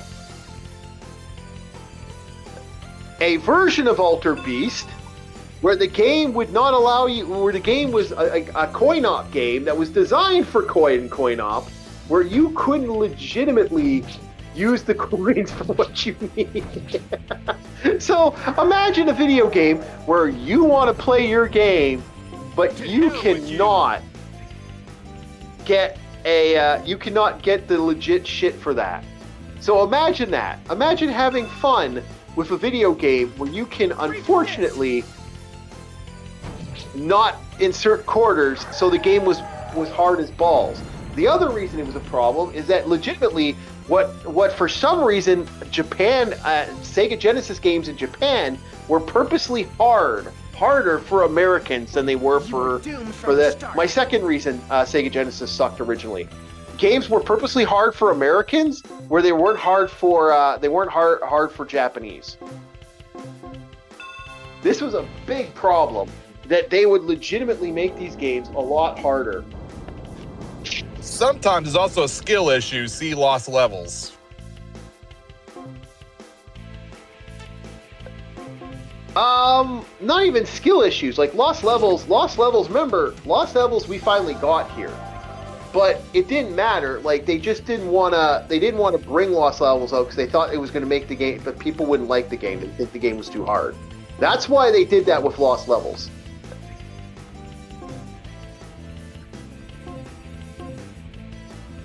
Which is absolute bullshit. Personally, I think we could have handled it. I don't know if you guys agree. A fitting end for you all. Some people could, yeah. I've played through Lost Levels. It's not that hard. Not the worst thing I've played. I still think level world 9 of Mario 3, unless you have a lot of items, is absolutely fucking asinine how brutal it is.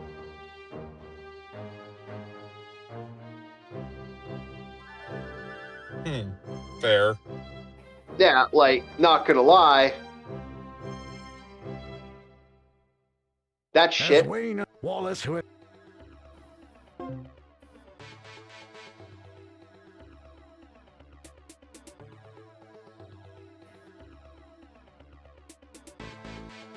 So, I'm not a fan of that. Go fuck yourself. Maybe other people are, but I'm not a fan of that. Like, I didn't like the fact that, there were games, for example, Streets of Rage 3, which is a phenomenal game, is absolutely brutal and you have to play the harder setting, which was a special super duper hard. I hate that. Other reason, Sega Genesis and the Master System suck. The lineup of games. I know only, this is a back then situation. I'm going to explain my feelings towards Sega now, Genesis now, later. My back then problem with the Sega Genesis. What games did most people own? What were the only games people usually had for the Genesis? Sonic, probably maybe Golden Axe. Yep. Either Columns or Mean Bean Machine. Yep. Possibly Streets of Rage. Possibly. Not everyone did. That was more of a That was more of a UK Europe thing. Vector Man. Restore. Yeah, well, most of those weren't games that most people like. Those are more of a modern game issue than a old game issue. This was a constant problem with gaming. Gaming in that era, when you were an old school gamer, for example, it was a constant problem that a lot of us older gamers used to have. Was that like they really didn't have lots of games. Like it was hard to find Sega Genesis games that weren't mainstream. Any place you went to go buy games. Remember, this is before the time of emulation. This is before the time of other like major game industry stuff. Like there was they fixed a lot of the major problems were fixed because of modern day issues. Like the modern day issues are somewhat fixed. They weren't fixed back then. They were actually almost, I would even go as far as saying those problems were more persistent than they were back then. Like now they're not even persistent at all. Like they've down near off. They're gone. They're not fundamentally there like they used to be. You could even go as far as say some of the problems that everyone had back in the day, are fixed now. But we'll get to that in a sec. Also, you never had games like I never saw games from Japan, and there were a large portion of good games that were only Japan only video games, and we just never got them. Not even a Blockbuster? Know your limits or face No, your there were end. quite a few. I remember, what floors? Games that work on the US To hell Super with Nintendo. you. Yep, where the Super Nintendo had a massive library. Like the library was just bigger. I had a hell of a time. If it wasn't Sonic, it wasn't Golden Axe, it wasn't just could not find other like Sega games. When my friend owned a Sega, he also owned a Super Nintendo. We used to laugh because we used to see how many Sega games versus how many games he did have.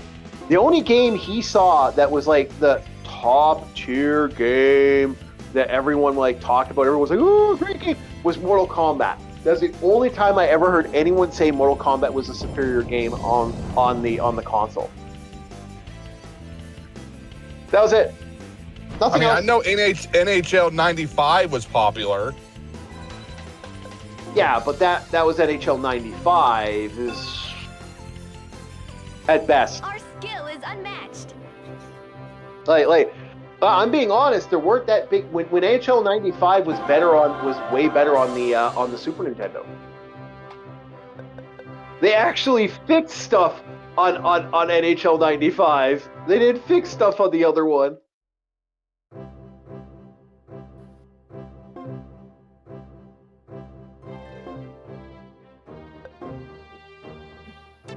So that's why I'm saying that we really did have a huge problem for gaming back then.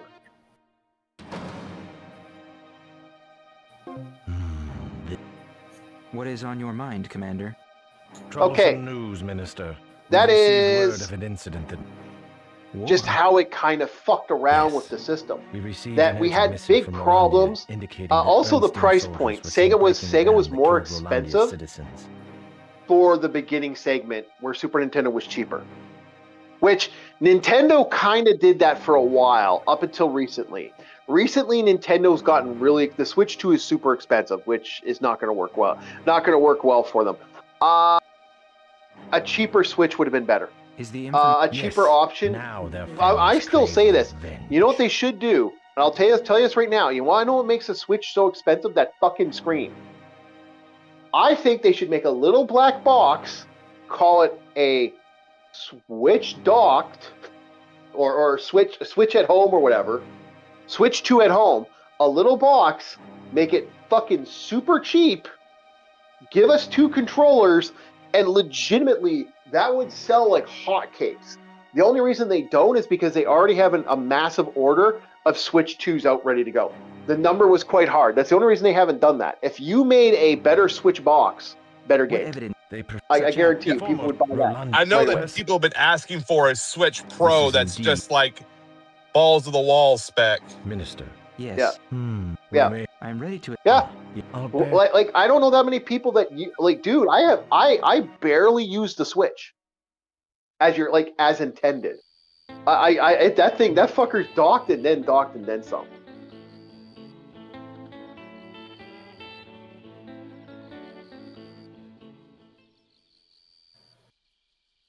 Oh, Yeah. What's the matter? Oh, Charlotte's getting Hmm. upset about the wanted Bernstein folk Kingdom for announces Kingdom. the formation of the female unicorn knight. The entrance.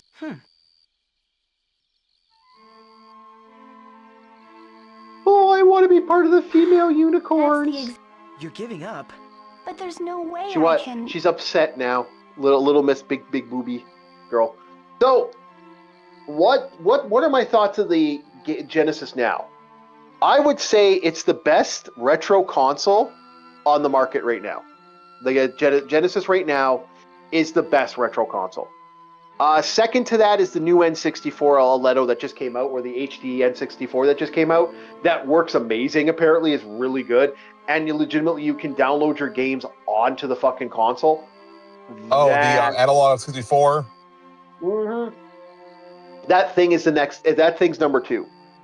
1, you have a retro community that is supporting the Genesis with actual There's cartridges. still 1 month until. To this day, Don't not worry. perfect, but to this Really? day. 2, Of course, but you let's find have Kareem an and clear our actual- names first. you have a actual retro community that's helping getting out console stuff. You have controllers. You have fucking HD connections for your Genesis. You have extensions, fixes for the 32X, fixes for the Sega Saturn. Wow, like that is impressive. That you've never seen that before. You've never seen that before in the market.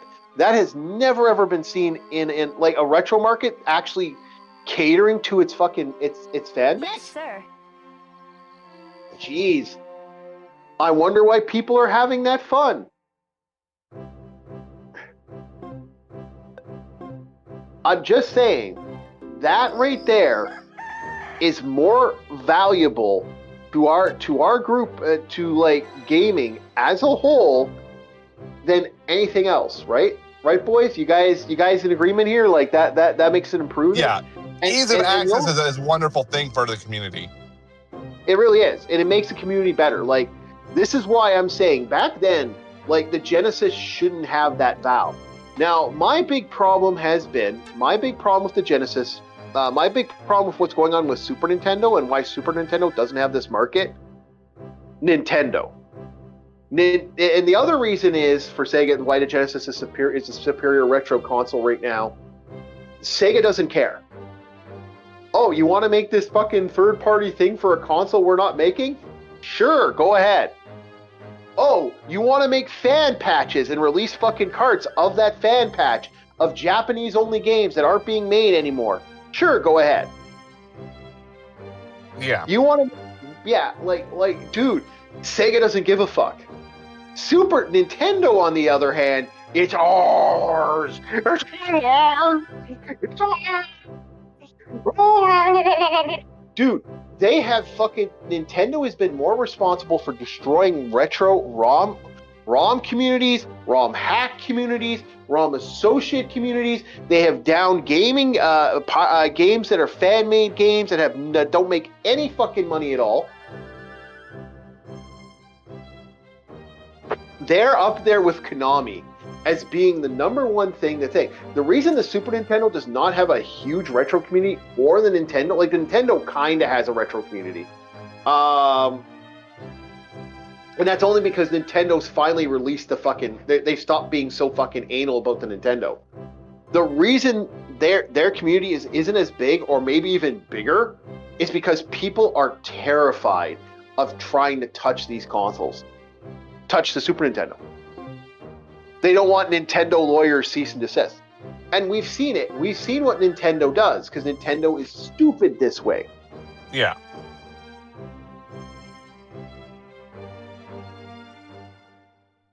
Oh, the evil bandits are going to try to...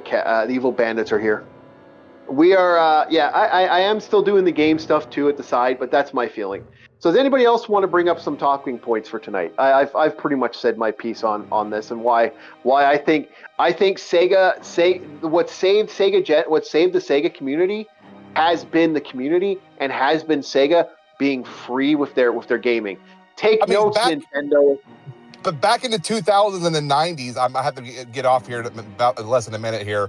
But Sega actually released the Genesis games on PCs by reaching out to developers of the Gens emulator. Yep. And making a commercial product based on it. Yep. But yeah, I have to hop off now. I'm sorry, guys. Have a good one. But this is what this is what I am saying. This is what I've been saying for a while now.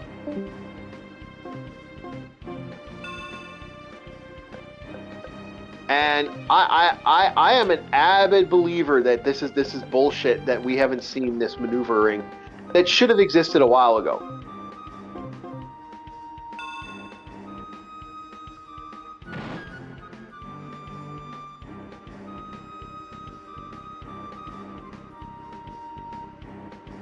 Okay, so Hans is going to be his ninja self. Okay, all right, so Hans, run. Okay, oh great, Hans is going to be on his own speed. So we're going to have these guys fighting each other for a second here. And yeah, he escapes. Oh, no, he's going to get away. Okay, so... this is going to be fun waiting for this fight, because this fight's going to kick off. So, I'm going to wait to cast my spell. Once Hans gets to the target, then we'll do what we do.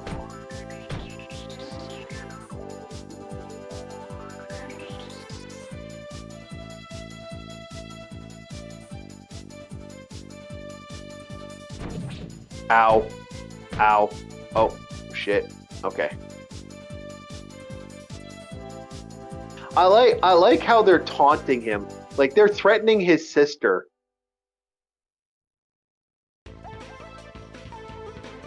Okay. Now we get to have fun. Now it becomes me becoming a complete psychopath, and all enemies are destroyed. This is going to be fast, boys, because my characters are goddamn gods at this point. Charlotte, release the nuke. Drop the nuke! So is there any plans of you ever playing this game, Arus, now that you've seen it in action? Do you like this game? Would you want to play it yourself? Does anybody in chat want to play this game? Because I do like this game, and I think this game deserves more love, personally. Watching my army just annihilate everything like a fucking like a monster. Like, oh, they did 12 damage to me. I did 30. I did 106. Hey Bob, you know this feeling, don't you? Of what? You know, wiping out an army with just like 3 sword strikes. Actually, no.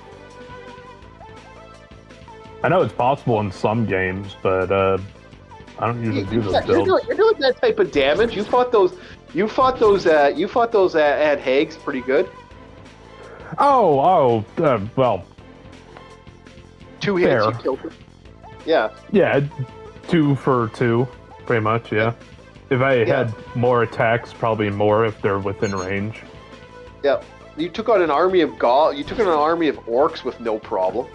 I'll be honest, that was all items. Man had like 5 attacks around, alright?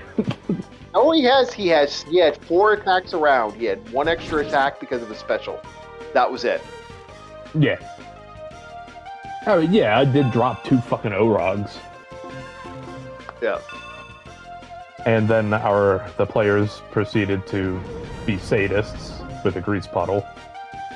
Yep. Not cast a fire spell. No. Not burn the guys who are struggling on the floor. No, we're gonna throw sling arrows at them. One of them's gonna turn into a boulder. Another guy got pinned cushioned by arrows, and this last guy, it was target practice with daggers and arrows. Yep. What the fuck, man? Oh no, that is merciless. And again, with someone like what's his face's character there? The woman or the bowman? The elf. The elf with the elf character. You know, he ain't coming back when he dies. He's dead. Yeah. And I do follow that rule. Yeah. Even if the elf wants to spec into really bizarre things that an elf wouldn't normally do. I've got him out of that habit. I at least got him out of that habit a little bit, because some players, that's my biggest problem. It's players with hats. I've always said that's the biggest problem. Oh yeah, humans with hats. Yeah, humans with hats. That's my. That's why I just play humans. Yeah. It's that not wanting to take the time to do what you got to do. Yeah. And even with my human characters, I don't go out of my way and it's out of nowhere. Oh yeah, I just want to do this. What would make your character want to do that? Yeah. You know, it's like a genuine thing. Unless it's something that I start off that I'm leading towards. Like, let's say I wanted to... Yeah, let's take Pyromaniac. His real name's just Bob, but still. Yeah. That guy realized, oh, fire worked good against undead. Undead don't like fire. So I'm going to spec into fire just in case I run into undead and other things that don't like fire. Yeah. Yeah, and that's kind of the way to work. Yeah, out of nowhere, I'm not going to... Oh yeah, I just decided to be a fucking mage. Why? The stats. Yeah, sorry, the 25E. Make it make sense. It has to be a natural character development. Yeah. That is my biggest bitch about 5e. Are you all right? As a whole. I wouldn't mind trying some of the other games that have the more realistic death counts and body count shit. Man, that rip case. I'm going to be really annoyed writing up a ton of paper. I'll be real with you. Yeah. That's the only thing that stops me is, like, it's not that a character dies and I lose my shit, it's the fact that I have to write up another fucking character. And you have to do that over again, and it's just like, god damn it, man. There's a reason I never did paperwork in the Navy. Only when I was required to. Yep. Some players don't understand the grub. Like, I'm very loose with you guys with the Grubnard stuff, because there's only a few players that want to do that. So I don't do it that often. But, I mean, some players, like, 5e is stupid at this point. Like, you don't even need, like, some of the You're stuff at the mercy of your players. Unless you're, you know, Dickbag McGee, and it's like, oh yeah, we're just gonna send, you know, a high-level sky giant at you, and hope you run. Which most people in their mindset, they don't really run, they think they're forced to fight. A lot of people forgot, hey, you remember in Pokemon, there's that escape option. I'm afraid that... Yeah. So... We have matter. Yeah, exactly. There are times where you gotta pull out of a fight, and sometimes you'll lose a mate in the process. Welcome to the life of an adventurer. It fucking sucks sometimes. So, I need to see Max. If he's the Right, but one... yeah. I know where... I know that it... So we get Precisely. Exactly. It's the way it is sometimes. Yes. I wouldn't mind, like I say, I As do far like as the we're idea of clear, steps. I like the idea of people having to cut off limbs and body parts and killing and stuff. And I do like that idea of the more violent death stuff. Like one of my favorite things with there's a setting was Boot Hills, a couple other things I've role played, where basically you could suffer 1,000 damage, and one healing check, if you were to perform the 2 or 3 healing checks properly, your character's like, oh, it's just a flesh wound. You stop being a I baby. will be ready. Oh, Xeno. But it always had to make sure that it was over your Your certain range. threshold. So if you reached a certain threshold in this one, I can't remember I think it was Boot Hill's one game. Can't remember what game it is. The way they portrayed it is your character could suffer 98 damage. And you can have 100 hit points. You suffer 98 damage. When they start healing you, that's when the problems start. The second they start that time for rest and healing, that's when the injuries really start to take effect. Yeah. And oh boy, Besides, if you fail those healing checks, that's when you get infections. Sepsis. Yeah. It gets. Never doubt the power of a stab. All right, there's a reason I'm actually terrified of rapiers. Yep. One of the most lethal kills can be fucking a stab in the arm, man, or get a fucking cut to the face, man, and it just your character is fucking done. Which is why I grow tired of people who have money but aren't plated head to toe. Yeah. That was always my. Okay, so this guy is supposed to be a noble, then why is he dressed like that? And it's like, where's some fucking protection? Like, shit, wear a helmet! Yeah. A full helmet, preferably. I do want to get this. Eventually, I do want to get my hands on get you guys to play some of these games, but I know damn well these games are fucking brutal. Like after combat, the real game comes in, and there's a lot of extra rolling. Like, oh, dude, roll. Roll. It's like, There's a reason I sometimes laugh at some of the things in For Honor. Is a prime example where most of the roster, I mean, they somewhat balanced it out a little bit, but 90% of the roster have bladed weapons. And there's an entire faction that is mostly plated head to toe, the Knights. And to an extent, some of the Chinese characters, like Tiandi has lamellar and plates. Some of the other people have leathers. Meanwhile, half the Viking roster just has a helmet. Berserker doesn't have a helmet. He has like a fucking face mask thing. Yeah. And I'm like, dude, it doesn't matter how much adrenaline you have or how many drugs you were on as a Berserker. There comes a point where you wonder why your body just falls over and you can't control it anymore. Yeah, that's the thing. Like, the way the armor check works in the game is fascinating. In the role-playing setting. Yeah. But this setting, I love the idea of how the armor works in that game, because it will nullify a huge portion of health points. We're not talking a little bit of health. It nullifies a large portion of health. And I think that's very useful. What? Yeah, isn't like in certain games where you'll get hit and you'll have the level that you can heal to, but then there's like that cutoff point, and then you need like a proper healing item. Yeah. Oh no, it's worse than that. Like, you gotta go away. And magic in the game is brutal, man. I was talking to a friend of mine. I was looking at like a simple fireball spell. Holy shit, the damage. Okay, not only is burning continual after the battle, your character, without proper treatment, your body just falls apart. It's so brutal. Like, one magic spell can make the day go worse. And I love it. I love it because of how brutal it is. Stuff like that is brutal, and I love it. But, like, I would tell most players when dealing with something like that, like, you're going to have issues. And that's, like, this is the reason I don't want to play it, because I know damn well you guys will fucking hate this system. It is one of those for your... And also, you got to remember, in a video game, I can assess the situation much faster than asking you for, to be Bob Ross and paint me a canvas. Yeah. Like, I'm more of a visual person and audio. Yeah.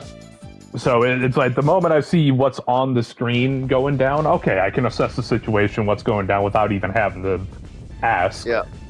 So that's the only flaw I find with D&D. I mean, granted, if we were at a physical table, you could probably, show off the little, the pawns or the meeples you have that you use to represent different characters.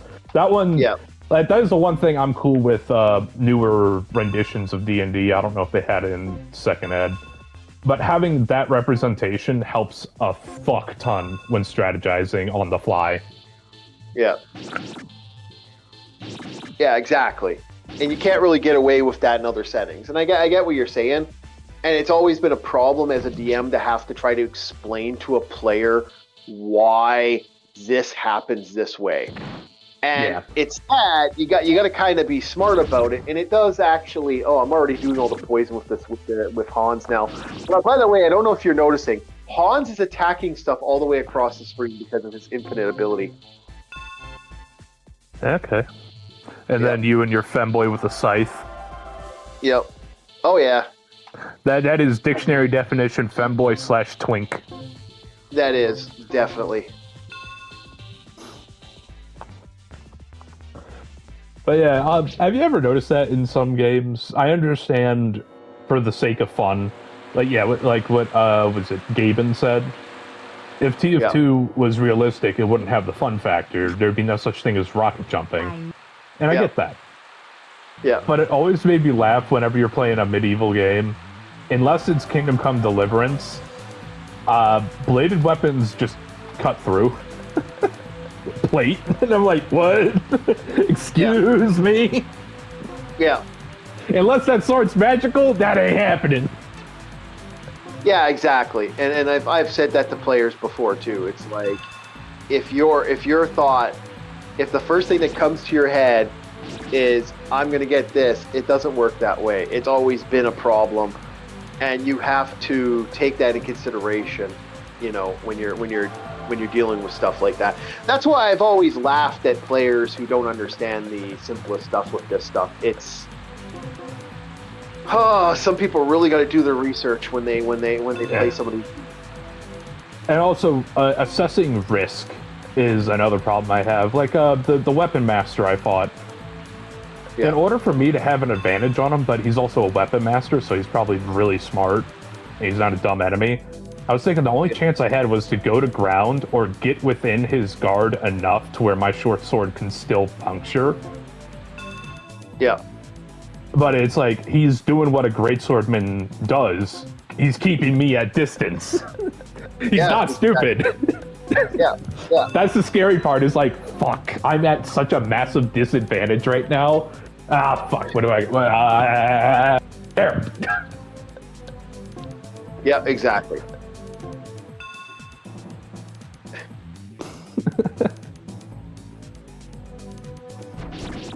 And that's what makes him scary. That's what fundamentally made him a scary. Oh, not to mention, I'm bare-chested in like boxers with heart patterns fighting this man. I'm fighting him like a goddamn Celt. Yep. Exactly. And that's what does it, Yeah. But this is also something you got to be aware of when you get ambushed, because, because you have a camp, your camp doesn't have this magical ability to just, nothing shows up, unless you have, I don't know, a magic person that put at least a 4th level spell of, like, Sanctuary or Protection on it. Yep. Shit's still gonna fucking roll on by. That was another thing that made me a little twisted about Baldur's Gate, is the camp that you go to is just like the safe zone. It's the player hub. It's nothing can harm you here. Doesn't work that way in real life, does it? Nope. No, there are plenty of times where a giant will stroll on through and say, food. Like a fucking hill giant. Yep. And I have no problem as a DM doing that. Oh, dude, we've been followed by bobcats twice. Yep. There have been two times where it's just been bobcats. It's just like, I think David Bowie's playing a prank on me. He thinks my name's really funny. I don't know why they keep. I don't know why they keep doing that. Actually, I actually have no clue. And hey, I'll stick to my area. You stick to your area. We wake up the next morning. There's like 7 bobcats grooming each other, and they're all looking at us as we pack up and walk away. Yeah, I don't know why they're doing that. I've never had that happen before up until this most recent moment where I've had players where this thing shouldn't be doing that, but I'm having so many of these creatures show up over and over again. And I'm like, okay, I guess I'm doing that. I'm about to say, I'm starting to take it as a sign. It's like, should I be like, a Persian royal right now and just have a big cat? Yeah. Should I just be like some piece of royalty where I have a big cat with me, a bobcat named Bob? So I am seriously considering, because I fucked up a little bit. I'm seriously considering like restarting that mission. I don't know. Maybe I shouldn't, but like I also think now I think it's time for my character to start taking magic, because he hasn't been taking magic this entire time. And I think it's time for him to kind of start stepping into the magic stuff. Even though his combat skills are fucking through the roof, like his physical strength is probably going to hit a max out soon. Yeah. Yeah, but now I finally have a second mage. At long last, I have a second caster. Are you in? I'm fine. What? Which is nice. Wait, Always nice to have a caster on the team. man, We should probably. there's a price. You'd consider I realize, but don't.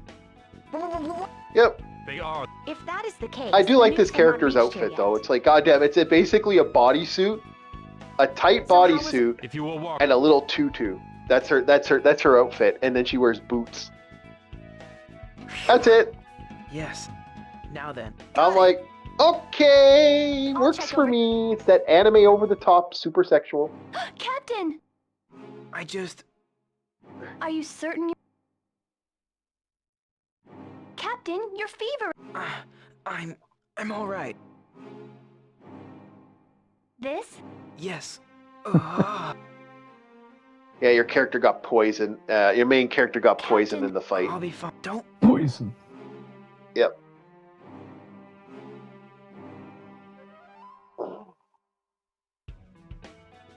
And I also got to sell a bunch of my rings, Xenos has unfortunately. explained. By the way, Riviera. Because my characters have a Because when I lot of want- I have a lot of Please, rings that are I just appreciate- sitting here now because I keep When getting you- rings every if you time you come- win a fight. Because remember, I'm aware. things will I appreciate- carry rings like this for the entire game, and that's I kind of have funny some how that works. information You want to get. So we're Hey, probably going to go for another half hour of this, and I know a then route into we'll Bernstein. see you guys on Wednesday. Yes. It'll be a If you take. big When? Bob moment, and that will be fun for Big Well, pop moment. I think we should As if I take didn't already have one today. Yes, you're so. Oh, you'll have one Yeah, tomorrow. Like I don't mind. I don't mind giving the rings. she does seem to have. Oh, I thought it information was that can- Wednesday. Thank you. You'll need to follow. Of course. Wednesday, yeah, but we're not doing it tomorrow. Yeah, you said tomorrow. We need to go to. No, I Either said way. tomorrow we have off. The next day. Okay. Yeah. Once again, there's another Bob moment. There we go. Yeah, I may be stupid, but at least I'm consistent. No comment.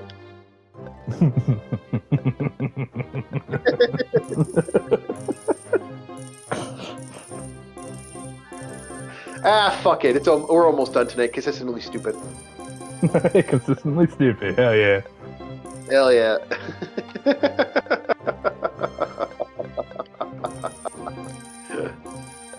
I'm actually selling all the low end rings right now. Like, okay, here's how bad it is. Because I've been getting all these extra crap rings that have like no gear, no bonuses to them. I'm literally just getting like, I'm gonna get a lot of money just selling these rings eventually. Like these rings are getting like 112, 221, 221, 312. It's like, I don't need any of these rings. By the way, these are how you get your your main stat boosters. Yeah. And unless a ring has a item, unless a ring has a like a 775, that's never getting sold. That could be used. Determining on how you use it. So first of all, we're gonna give our little priestess, our little mage there. Oh, she has no items. Okay, so we're gonna give her item here because she has a crappy ring. I'm gonna go use the washroom one more time. Bob, take the reins for a bit while I go water the snake. I will be right. Release the snake. I guess I'll bring back. Water the snake. What the fuck am I thinking? No, I'm not peeing on my.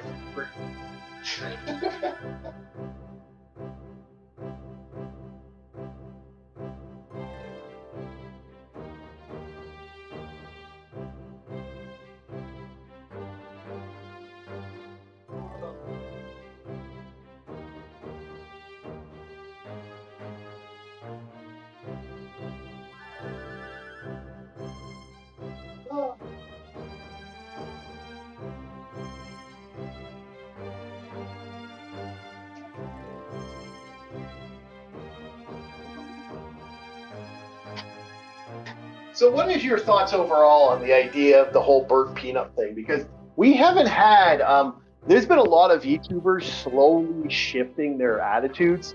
Some of them always have had this attitude, but like I've been noticing that VTubers are kind of losing, like we're starting to see a lot of them just disappear from the community. Quote unquote graduate. Yeah, the graduation, a nice way of saying they no longer exist and are retired. Yeah. But then you have someone like Burnt Peanut, this guy that comes out of left field, and it's a guy. Yeah. Hey man, I like this VTuber model. It reminds me of a few years before everybody was using the potato. Oh, Annoying Orange, that's what I remember it from. Oh, no. Well, probably was inspired by that, but before there was like a potato with your little eyes and mouth on it, and yeah. I think it's also because of the way the peanut is able to move. Like whenever he looks over at something, that it lurches forward, so he looks hyper focused on it. I really like it when he does that. He's like, it's like dead focused on whatever he's leering over at.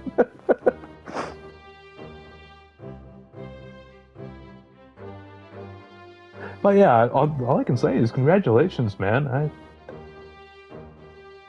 say you've earned that. That's kind of how I feel about it too. It's like you're getting the best of the world at this point, and I hope, like I said, I'm happy for anybody who builds a mark, like builds a LAR, huge value on that end. Like he's actually got himself a. Yeah, agreed.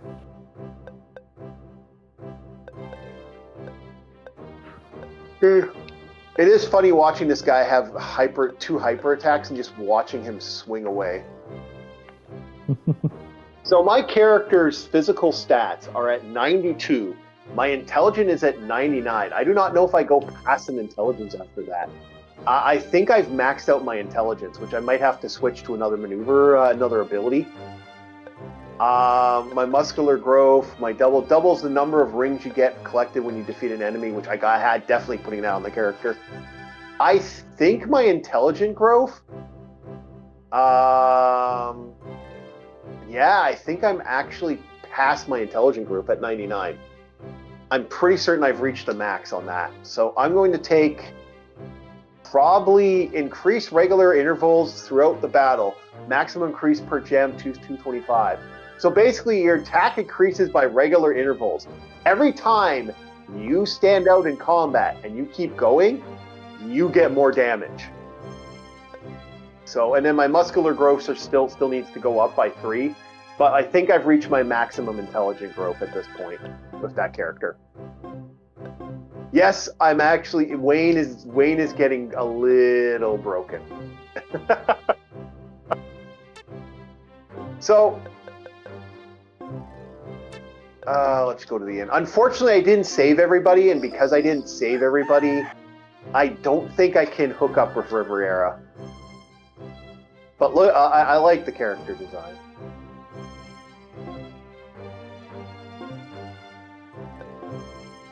Of that character. It's like my favorite character in the game for look.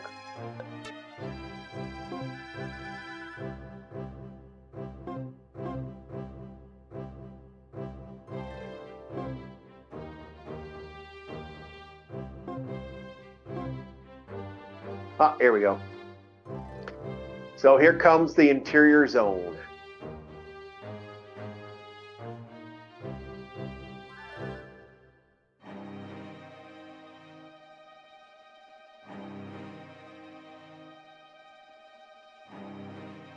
Yep.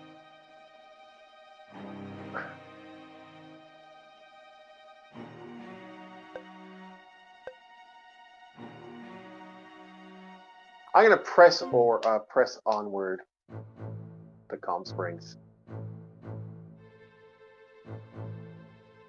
Because Kareen's medicine had run out, Wayne was gripped with a poison condition far beyond the ability of his poison far beyond the refine to cure. Yeah, because I pushed myself. Oh well, my character's gonna be forever poisoned for the next little bit, but I'm doing it. I'm doing it for the anime waifu.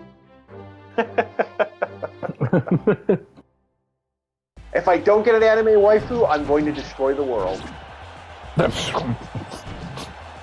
man. At least let Starfleet beam me up before you do that. I'm destroying this world. This world's dying, boys. Okay, Frieza.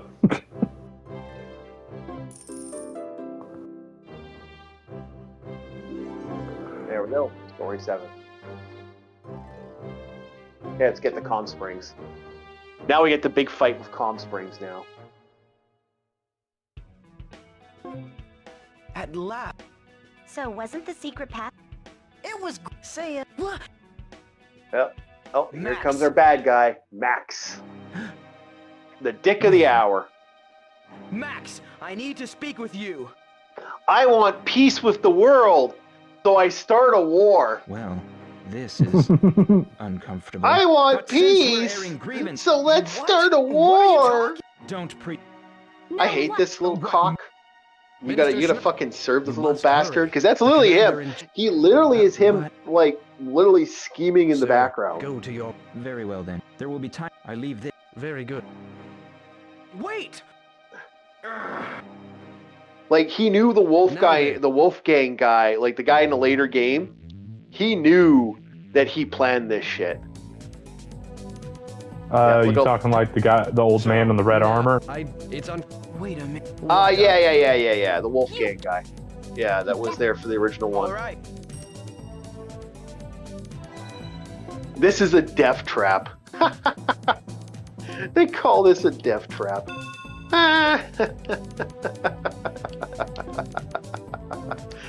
Watch how fast this game. Watch how fast this becomes their death trap. And we're gonna have Zelos run towards the enemy, and we're gonna have her cast Blast. Let's go. Do do do do. Do do do do do do do. All right. Ow.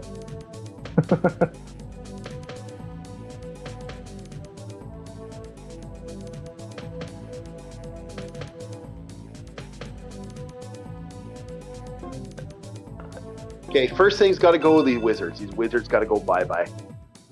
Do not allow wizards to continue their adventure in the game. They have to die.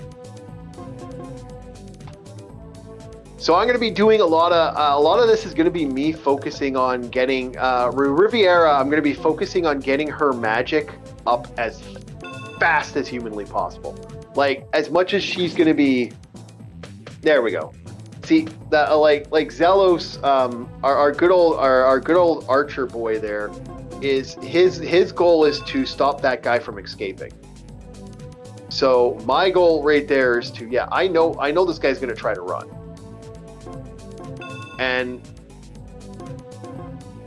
that's the game plan. It's like mainly just, I'm going to be bearing in the motherfuckers. Because like I said, these characters are going to get a lot of experience because I have Quake off the hop. Quake for a win is really useful. Like, you can do so much damage with Quake. And this guy wanting to heal so he can cast a little blizzard is like, who cares? Like, my characters aren't even really feeling this damage at this point. Like, I got one character that's hurting a little bit. The rest haven't even been hit at this point.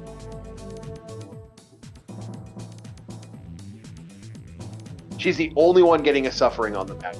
And I may have to bring her back. She died. That's okay. I actually don't care. it's not much of a, well, you know, no big deal.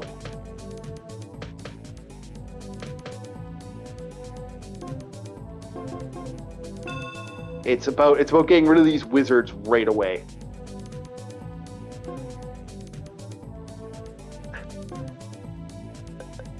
I don't want to lose her as a healer. I have time to activate Wind Cutter. There. It just sucks losing her because I really I don't like lose. She's the one that can cast Quake. There.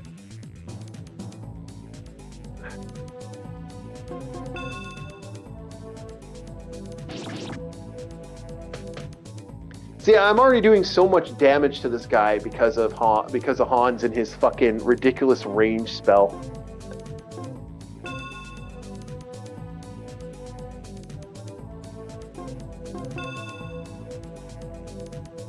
It's just like Hans is just doing so much damage.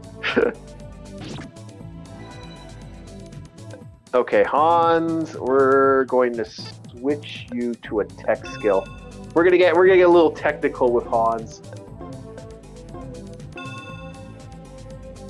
But no, that's roughly how this game is. This game is like just I love this game for its stat. Its stat shit is just absolutely enjoyable.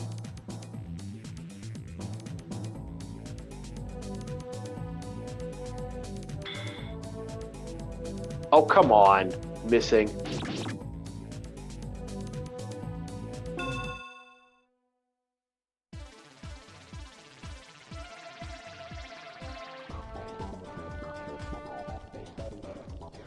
Uh-oh, we're gonna get attacked. Okay. We are going to shift this to this guy. And now I'm going to bring this guy into combat because my intervals are going up. And with him going up, this should get even worse. You know what? Fuck off. You want to play this game? Get out of my way. And he's dead.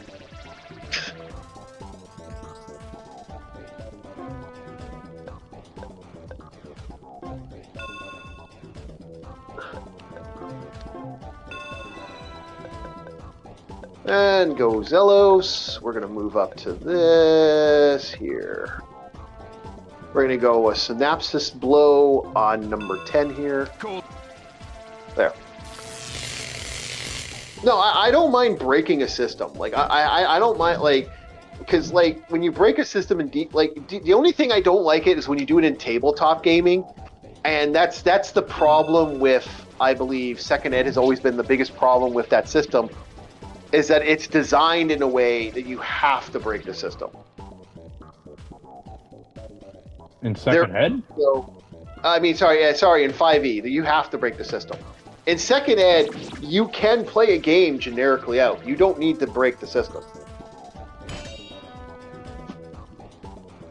My bad. Again, I am gaming, so if I get a little incoherent a little bit, that's why. There. All right, so he's beaten him. Get up there.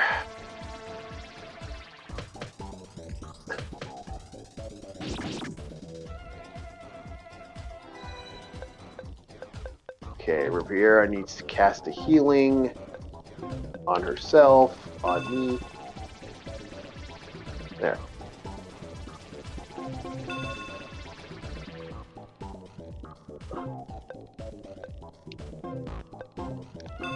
There.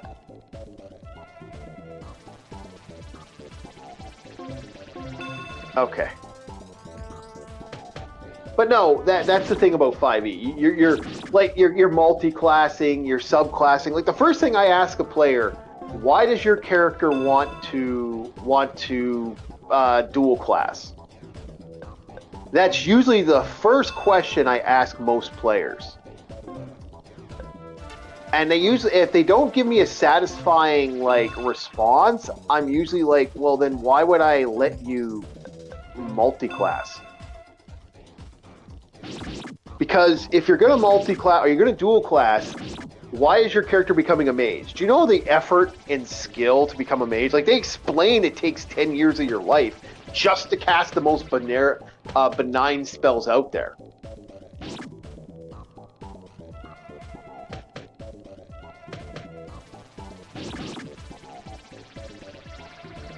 So, could you imagine a warrior? Oh, I'm gonna spend all this time becoming a skilled guy that has to cast a spell. It's like, okay, so you're gonna spend all this to cast spells. Okay, great, your spell magic. Okay, but that takes forever in the setting. It's not something you can instantly do. But in 5e, they changed that. It doesn't exist anymore. It's no longer like that in the setting.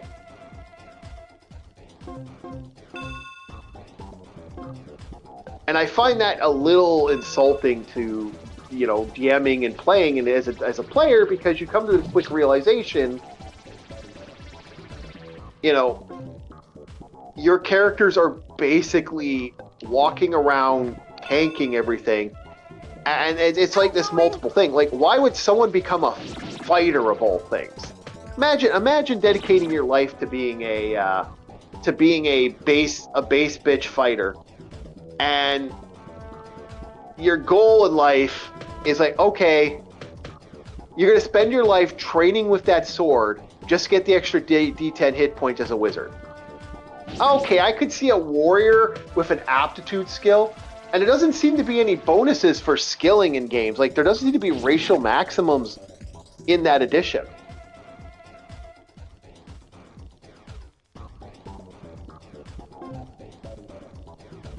Is there I'm actually asking you honestly, is there any racial thing, or can anybody play a mage? Or can anybody cross class like that? Or is it just allowed?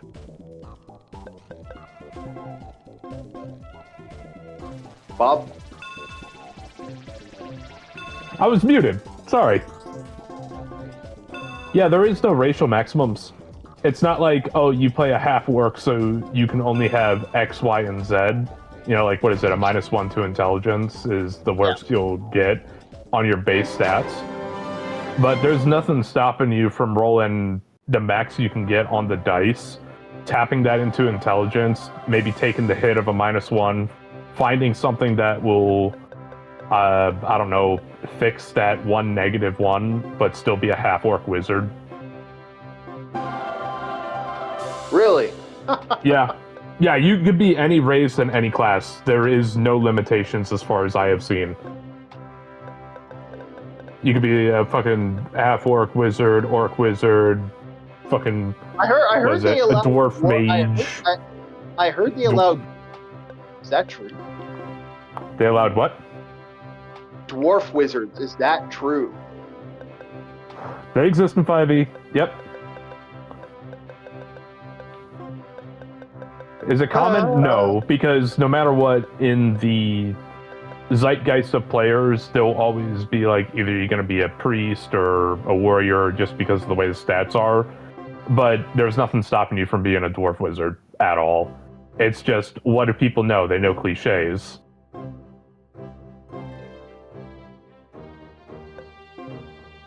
Wow. Why would they do that?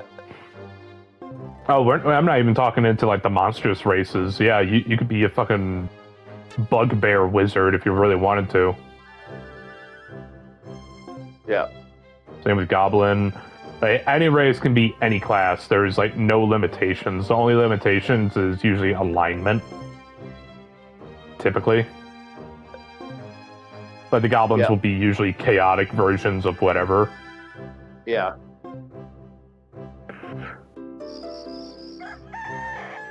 That is actually sad to hear. Like that they've actually, nerfed. Oh, now it really doesn't matter because of the newest thing they released. I'm talking for when 5e and Volo's Guide first came out. I heard a lot of people pissed off about the Volo's Guide. How bad? What was in the Volo's Guide? I did not look. I would have to look back into it. It's been a while, but I think Volo's Guide is when they allowed players to be monstrous races like bugbears, goblins, I think even bullywugs. Yeah. Full orcs, orogs. Goliaths were not in the original PHB, so that one I think was added as well, the Goliath race. That is a critical role thing, because Goliath shouldn't... Okay, even in my setting, the only reason Goliaths exist in my setting is it can be explained in my setting. You actually can explain why Goliaths exist in my setting. I don't like using them, but you can explain why a Goliath would have the power that they kind of show up the way they show up. And the reason for that is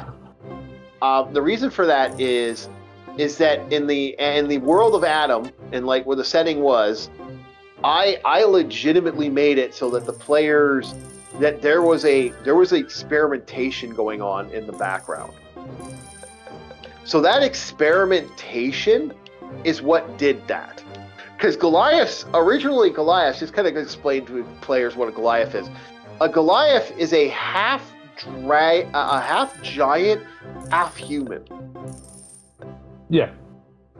I'm happy you saved yourself, not calling it a half dragon, because it's like, wait, they have those. Yeah, they do. They're called dragonborns, which I'm not a fan of. I don't know how they exist, because last I checked, anything that came from a dragon usually ended up being a kobold. No, there is such a thing or a form of domination from a red dragon. No, you can. There's something called half dragons. They've existed. Dragonborns are supposed to be like primal dragons from the primal dragon realm, which is they've created this brand new realm called the primal realm, which basically already technically exists. So what the fuck?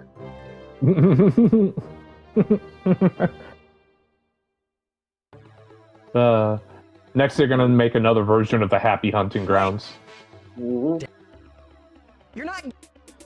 Sorry, that heaven wasn't good enough, so we made another one. Mm-hmm.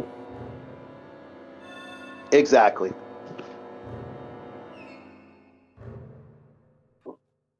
Captain.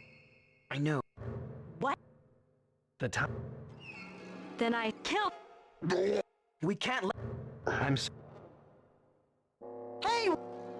Yeah, I love how this bitch is still in your face. Okay, so you're gonna get in my way again. All right. First things first, Arietta, you can't be around for much longer. As my character is going to cast Dash, this guy is going to basically use some hello, character who's going to get annihilated by my attacks. And this guy is going to cast Dash as well. And then this person is going to cast Healing because I'm most likely going to need a lot of healing for this fight. And System Shock. Okay, let's go. And Dash. And System Shock. Let's go. Ow. Ow. Witness my. Yeah, my damn it. What was another question you had? Was it racial maximums? Yeah. What does a Technically, wizard... there is none.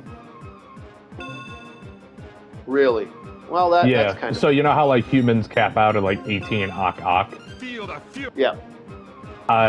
Technically, there is no limitation for anybody else. Where, like, what is it? An orc? What's the max intelligence a baseline orc can have? I don't know what is. Like, that's what I'm asking you for second ed. Oh, 18 double lock. I think they can get up to 19 for an orc, actually, if I remember correctly. Intelligence? No, intelligence. For a basic. Yeah, I'm talking intelligence. Yeah, I think it's a 6. I'd have to look, actually, but I think it's because I know different races have, like, they can't go above this. Yeah.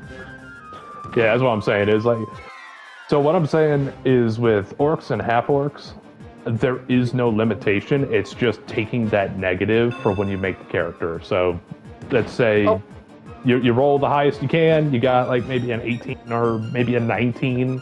You dump that into the intelligence. Oh, you're an orc, so that's like -1 or -2 from intelligence. You're still left with 17 intelligence. That's fucking solid for a wizard.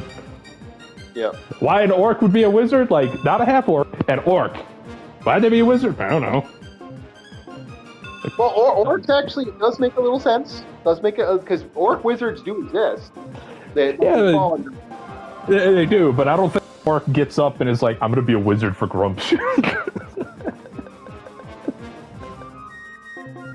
Grumsh doesn't care as long as it hurts. He doesn't give a shit. Like Grumsh doesn't care how you do your fight. He's not a Klingon. It's not like it's Oh, he's not Korn. No, he's not Korn. He doesn't care. He wants it does damage. Guess what? That's what he wants. He's not give a shit. Okay. But how common is it to have an orc wizard? Like, how common is that? A tribe will usually have one. Oh yeah, I'd imagine a tribe would have the wise man or the wise woman. Yeah. I'm not saying that's completely out of the question, but for somebody to say, hey, fuck it, I'm just going to do that. Yeah, sure, it's nice to have the freedom, but would it be thematic? Is my question.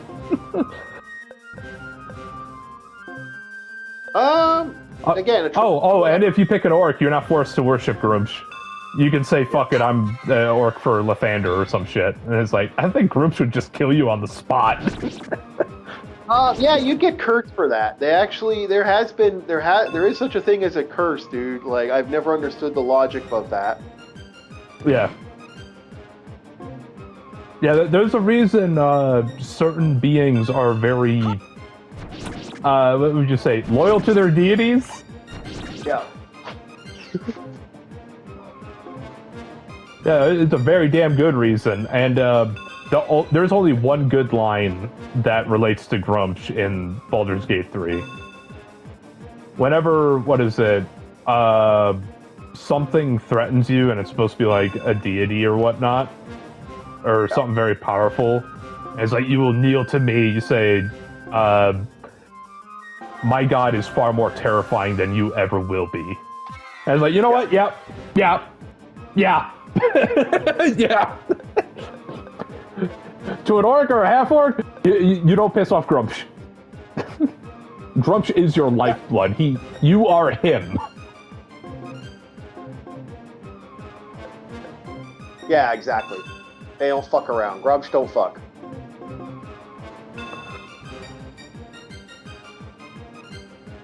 You see an elf, you kill it. Yep. That's how it's usually been. Yep. And what else? I guess you could say some races can get away with it to an extent. Like, what is it, goblins? They're all bastards, so it doesn't really matter. But yeah, it kind of does matter.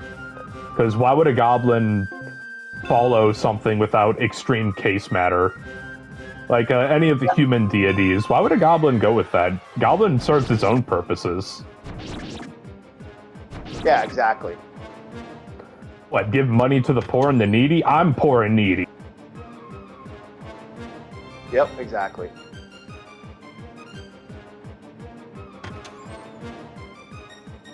I don't know bugbears too much. I don't know anything about them too well. other than the fact they look like Beastman from He-Man. Bugbears, they do have a lot of lore. I just don't. I'd have to re-look it up. It's more of a Forgotten Realm lore shit. I don't have that info. It's just like I'd have to actually do the research, and I do not have the research. Yeah.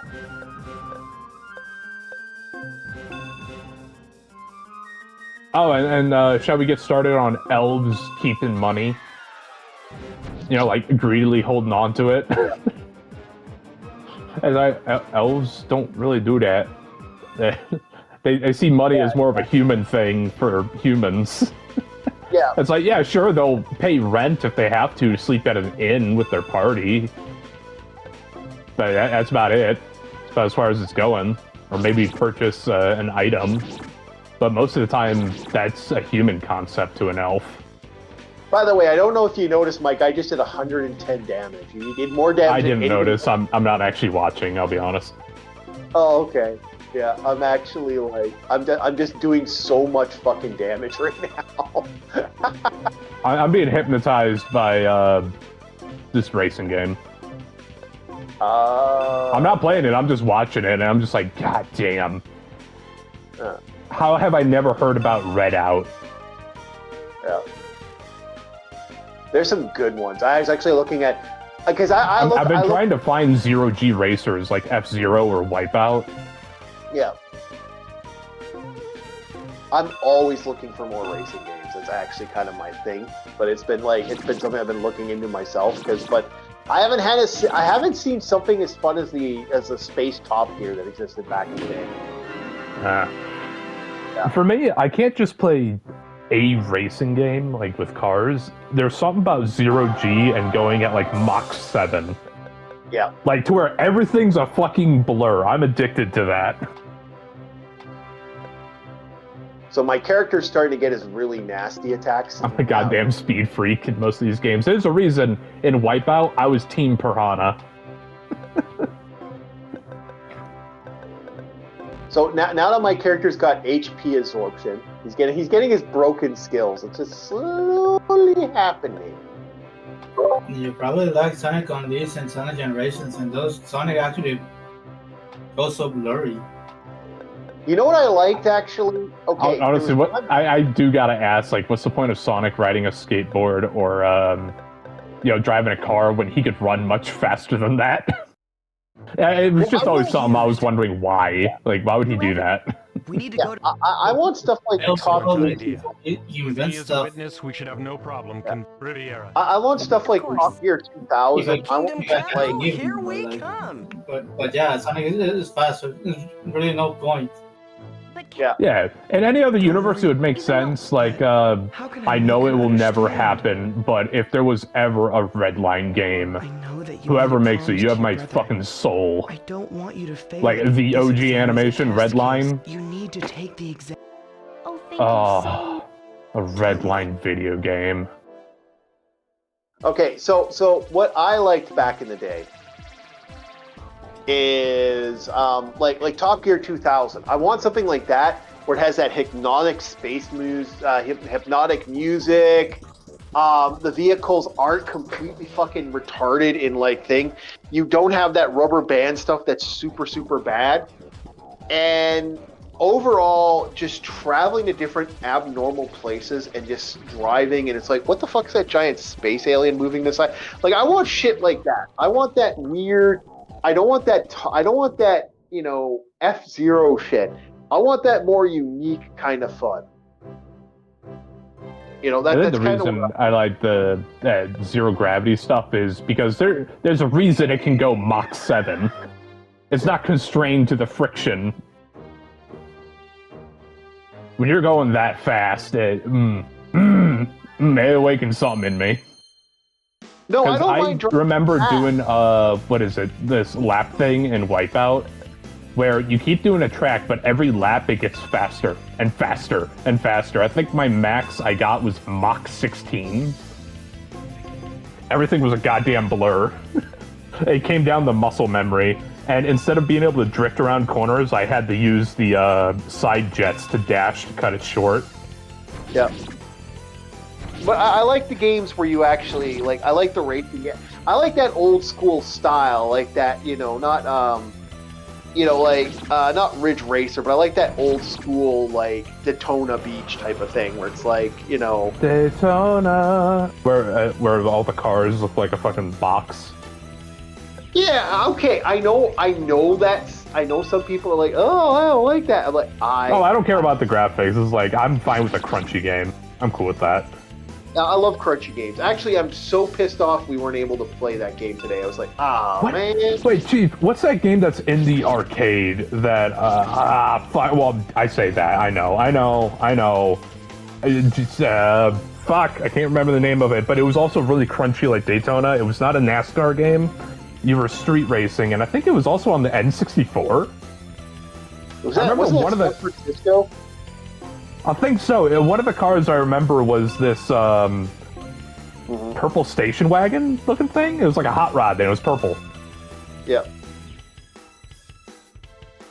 I'm trying to remember. And I remember seeing that game in like a Dave & Buster's when I was younger. I'm trying. It was an N64 game. I remember it for the life of me. Because there was San Francisco, then there was Top Gear 64. Actually, Top Gear did get a 64 game, and I can't remember. I know Wipeout. Then there was Outburst. I can't remember shit. I can't remember because it's a lot of those old racing games. I haven't played them in forever. One moment, I'm gonna try and find it. Yeah. The reason I remember it was N64 is because was it San Francisco? It was something Rush. I just remembered a racing game on the N64. I'd have to look it up. Shadowman knows what it is. My brain is not registering right now.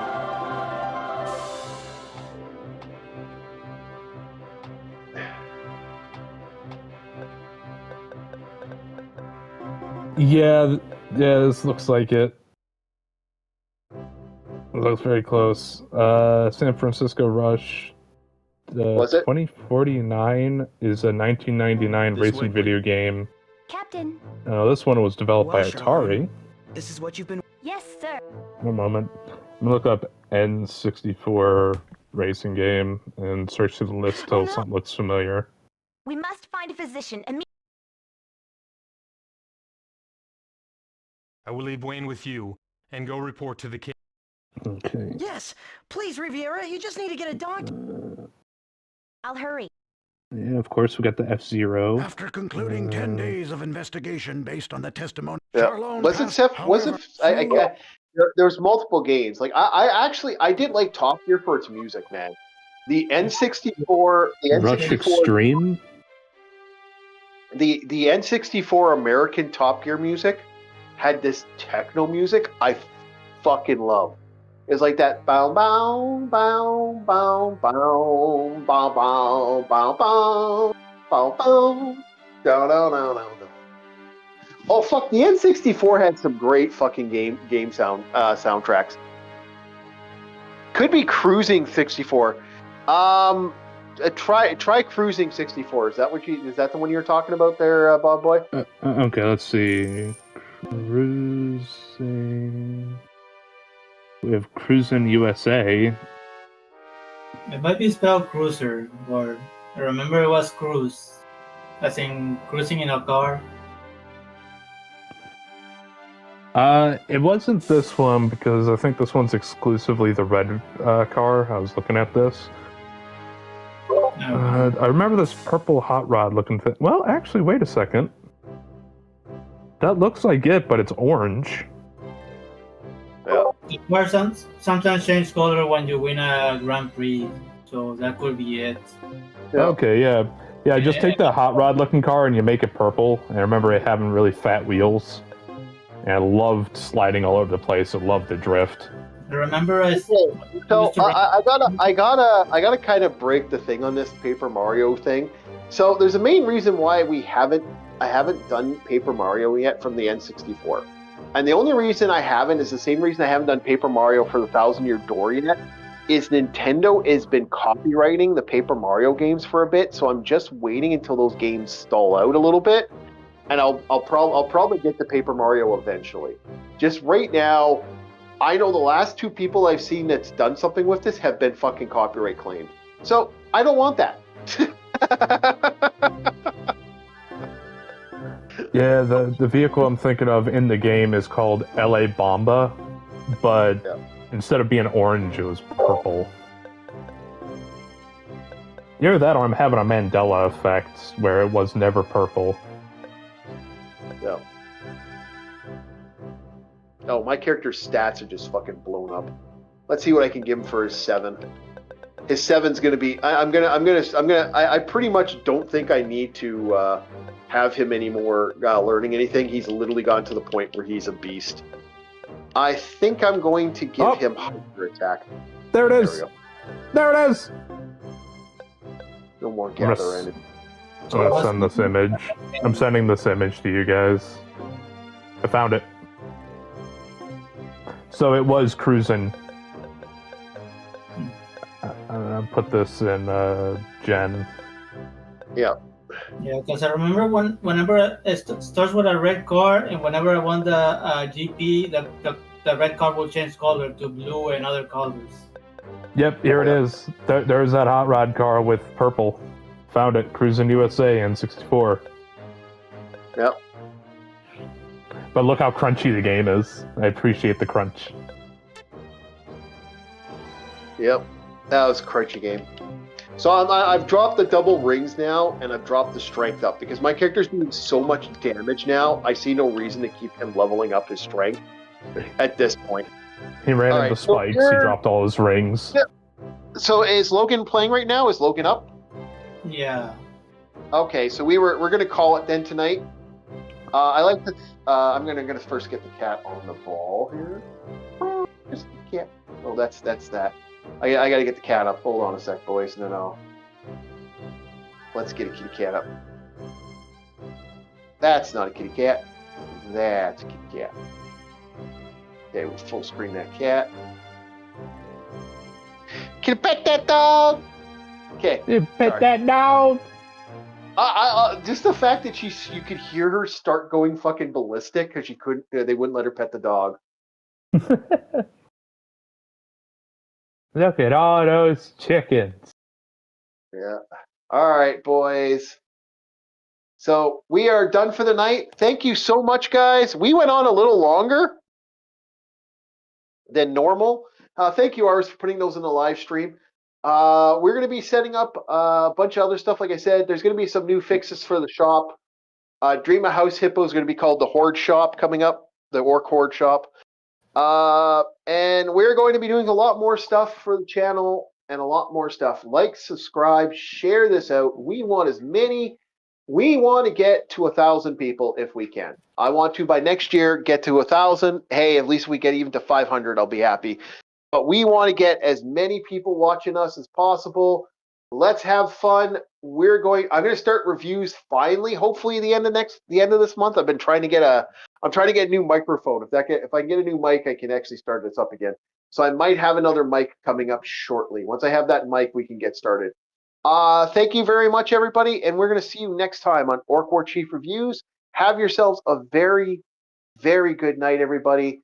See you later. And go raid Logan if you can, and also our channel stuff. Yeah, do a raid, everybody. Take care. Thank you.